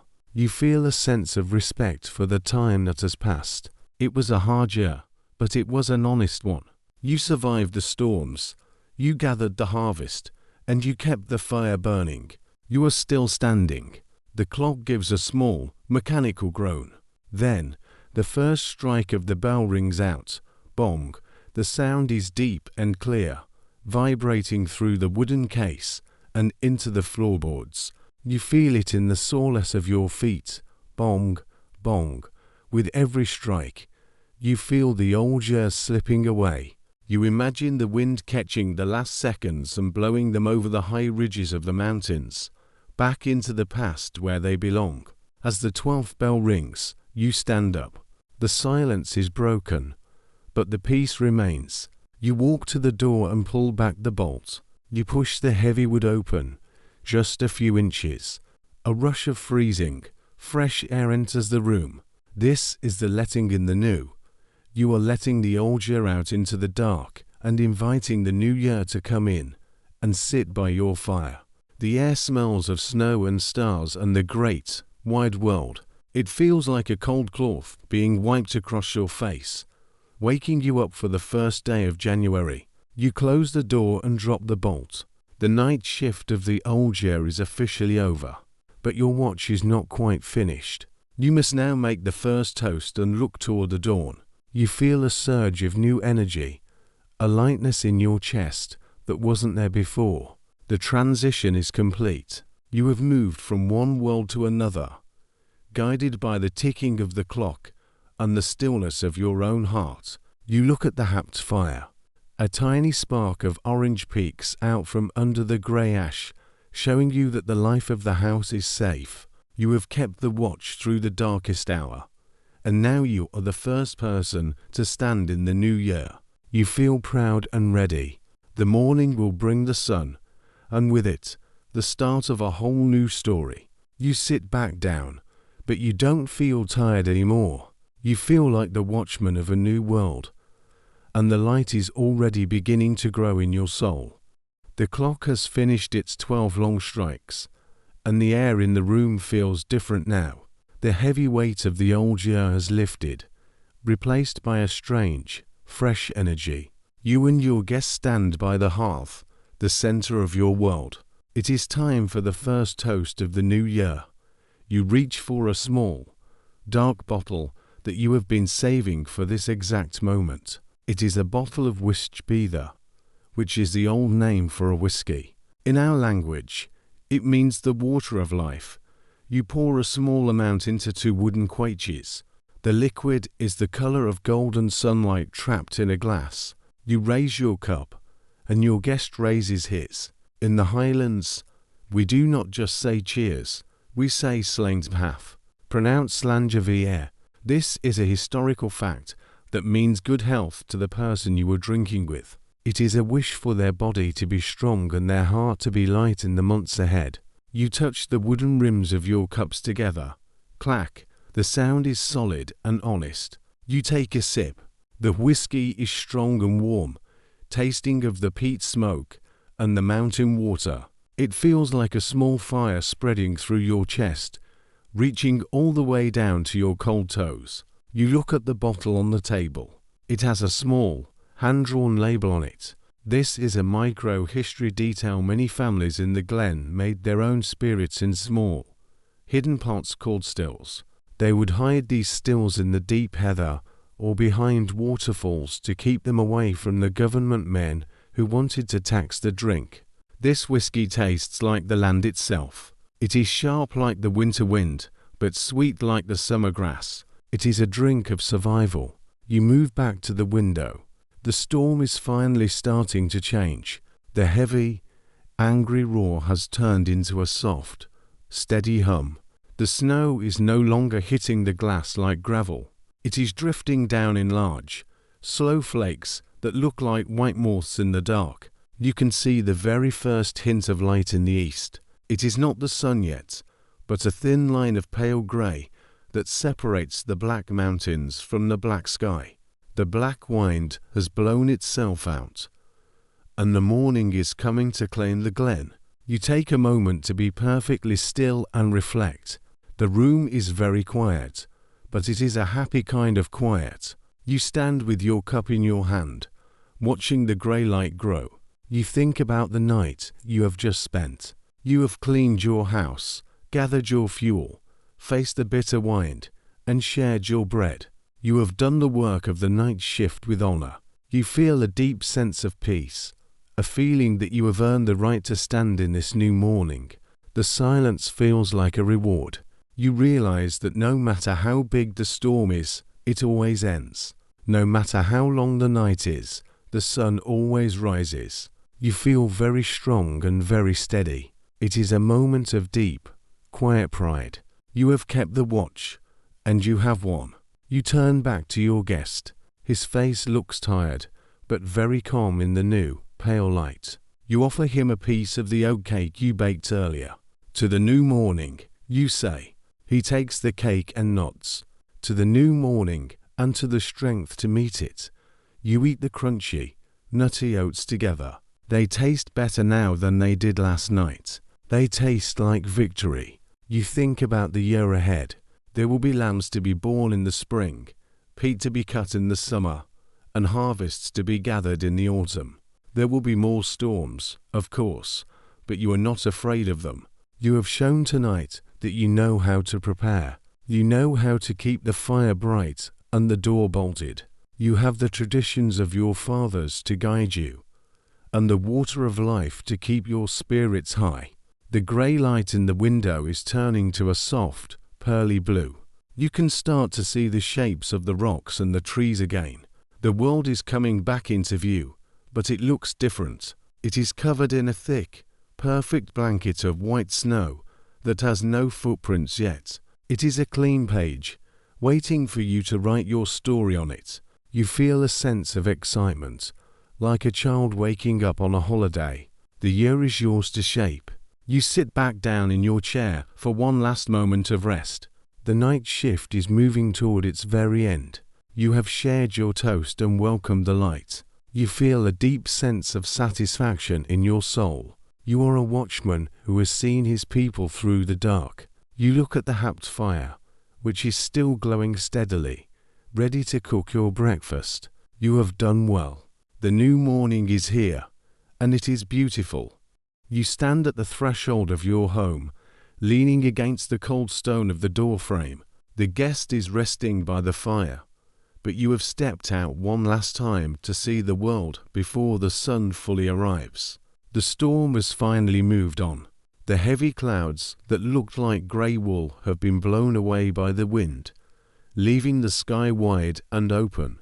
You look up and catch your breath. The sky is a deep, dark blue, almost black, and it is filled with thousands upon thousands of bright, twinkling lights. In the Highlands, away from the smoke of the big towns, the stars look so close, you feel like you could reach out and touch them with your fingers. You see the Great Bear again, the 7 stars you looked at earlier on your sheepskin map. They are shining with a cold, white light. You follow the line to the North Star, your constant guide. But there is more to see now. High above you is a long, misty path of light that stretches across the whole sky. In our language, we call this the Gallows Gate, but most people know it as the Milky Way. It looks like a river of silver dust or a path made of spilled milk. It is so bright tonight that it casts a faint, ghostly shadow of your body on the white snow at your feet. A historical fact about the Highland stars is that the old people used them as a calendar. They knew that when certain groups of stars appeared in the sky, it was time to plant the oats or time to bring the sheep down from the high moors. The stars were not just pretty lights. They were a giant clock in the sky that told the people how to live their lives. Tonight, the stars are telling you that the winter is at its turning point. The longest nights are behind you, and the light is slowly coming back to the world. You look down at your hands. You are holding a small, heavy object you took from the shelf. This is a talisman. A talisman is a micro-history detail that many Highlanders carried for luck. Yours is a seer stone, a small, round pebble made of clear quartz that you found in a mountain stream. It has a tiny hole in the middle, worn away by the water over hundreds of years. People believed that if you looked through the hole at the New Year stars, you might catch a glimpse of your future. You hold the cold stone up to your eye and look at the bright star Sirius. The light sparkles through the hole like a tiny diamond. It makes you feel a sense of wonder and hope. The world around you is perfectly still. The wind has died down to a tiny, cold breeze that smells of ice and pine needles. The snow is so deep that it has smoothed out all the rough edges of the land. The rocks, the bushes, and the stone walls are all hidden under a soft, white blanket. The only things that stand out are the long, blue shadows of the trees and the bright, orange spark of the fire in your window. You feel like you are standing on a different planet, a world made of silver and shadow. You take a moment to be perfectly still and reflect. You stand in the middle of the field, surrounded by the white snow. You do not move a muscle.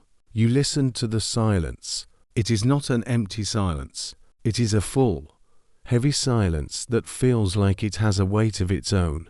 You can hear the tiny, high-pitched tink of the frost forming on the branches of the rowan tree. You can hear the distant, muffled sound of the burn as it flows under the ice. You look up at the vast sky and feel very, very small. But it is a good kind of small. You feel like a tiny part of a huge, beautiful machine that never stops working. You think about all the people who have stood in this exact spot over the last 1,000 years. looking at these same stars and feeling this same peace. You feel a deep connection to the universe. Your heart is quiet, your mind is clear, and you feel a sense of total safety. The stars are like old friends watching over you, and the snow is like a clean bed waiting for you to rest. You think back to the start of your night shift. You remember the cold needles of ice on your cheeks and the heavy weight of the black wind against your door. You remember the worrying you felt for the sheep in the fank and the effort it took to fetch the first water from the frozen stream. All of those tasks are finished now. The work is done. You have kept your promise to the land and to your family. You have been the watchman, and you have stood your ground. The stars are starting to fade now as the sky turns a lighter shade of blue. The great silver river of the Milky Way is disappearing into the morning light. You see the morning star, which is actually the planet Venus, shining low on the horizon. It is the brightest thing in the sky, a steady, golden light that tells you the sun is just below the edge of the world. In the Highlands, seeing the morning star on the first day of the year is seen as a sign of great luck. It means the year will be bright and the harvest will be plenty. You turn back toward your house. The stone walls look purple in the early light. You see the smoke rising straight up from your chimney, a thin, blue line against the cold sky. It is a sign that the fire is still alive and the house is warm. You feel a deep sense of gratitude for your home. It is not a big house, and it is not fancy, but it is strong. It has kept the storm out and the warmth in. It has been your fortress. You step back inside and close the door. The room is filled with the soft, grey light of the dawn. Your guest is asleep in the chair, his head leaning back, and his breathing slow and steady. The fire is glowing under the ash, waiting for you to wake it up. You feel a wave of tiredness wash over you, but it is a happy tiredness. You have seen the stars, and you have seen the new year begin. You sit down for a moment and look at the tallow candle on the table. It has burned down to a small puddle of wax. You blow it out, and a tiny curl of blue smoke rises into the air. You don't need the candle anymore. The world is waking up, and the light of the sun is coming to take over your watch. You have finished the night shift, and you have done a good job. You feel a sense of peace that is as deep as the snow on the mountains. You are ready for the final moments of your journey, and you are ready to rest. The stars have gone, but their light is still inside you. The pale blue light of the morning is now filling the room, turning the whitewashed walls into the color of a robin's egg. You look at your guest, who is still fast asleep in the big wooden chair. His breathing is a slow, steady rhythm that matches the quiet heart of the house. You decide not to wake him. The storm was hard, and his journey through the snow was long. He has earned his rest. You walk softly across the stone floor to the hearth. Your boots are dry now, and they make a gentle clack-clack sound on the flags. You reach for the small iron shovel. It is time for the final task of the night shift. You must wake the fire for the first day of the new year. You gently push aside the grey ash you used to hop the fire last night. Underneath, the peat coals are still there. They are glowing with a deep, ruby-red light. They have stayed alive all through the dark hours, waiting for you. You place a few small, dry pieces of peat on top of the glow. You lean down and blow softly. Whish, a tiny plume of blue smoke rises, followed by a bright, cheerful flame. The New Year's fire is burning. A historical fact that is very old in the Highlands is that the fire was never supposed to go out. In some houses, the same fire was kept burning for over 100 years. When a son or daughter moved to a new house, they would take a glowing coal from their parents' hearth to start their own. This way, the life of the family stayed connected through the flame. By waking this fire today, you are continuing a chain that goes back further than you can imagine. You feel a sense of pride as the warmth starts to fill the room again. You look toward the corner of the room, behind the heavy wooden table. There stands your bed. In the Highlands, this is a very special piece of furniture, called a box bed or a nuke bed. It is not just a frame with a mattress. It is like a large wooden cupboard built right into the wall of the house. It has thick wooden sides and a roof, and it even has small sliding doors. This is a micro-history detail of the croft in a place where the wind is cold and the stone walls can be damp. A box bed is a room within a room. It stays warm and dry, and it feels like a safe wooden nest. You walk over to the bed and slide the wooden doors open. Inside, the mattress is filled with fresh, dry heather and soft straw. It smells like the summer hills. You have covered it with several heavy blankets called blankets of the loom, which are made of thick, undyed wool. They are cream-colored and have a heavy, comforting weight. You reach in and touch the fabric. It is cool to the touch, but you know that once you are inside, the wool will catch your body heat and hold it tight. You take off your heavy woolen plaid. You feel much lighter now, almost like you are floating. You fold the plaid neatly and place it on the chest. You take off your boots and set them side by side. Your feet feel strange and free in your thick woolen socks. You are very, very tired. Your eyes feel heavy, and your muscles are starting to feel like soft lead. The long night of the watch is finally catching up with you. You take a moment to be perfectly still and reflect. You stand by the side of the box bed and look around your home. The light is getting brighter now, showing the dust motes dancing in the air.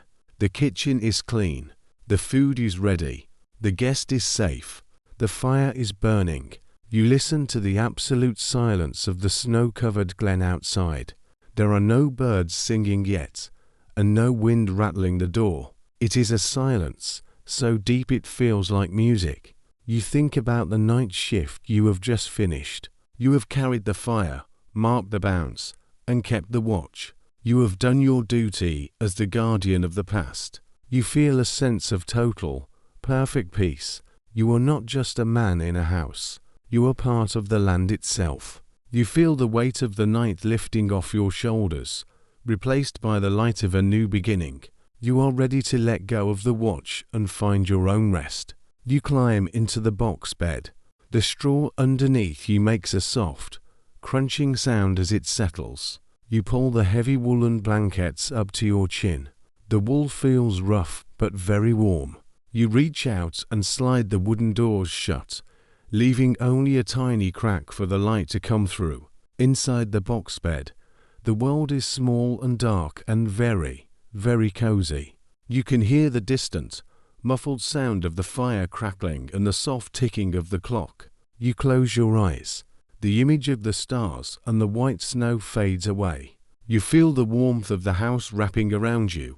You have braved the deadly storms, and you have welcomed the new year. You have done well.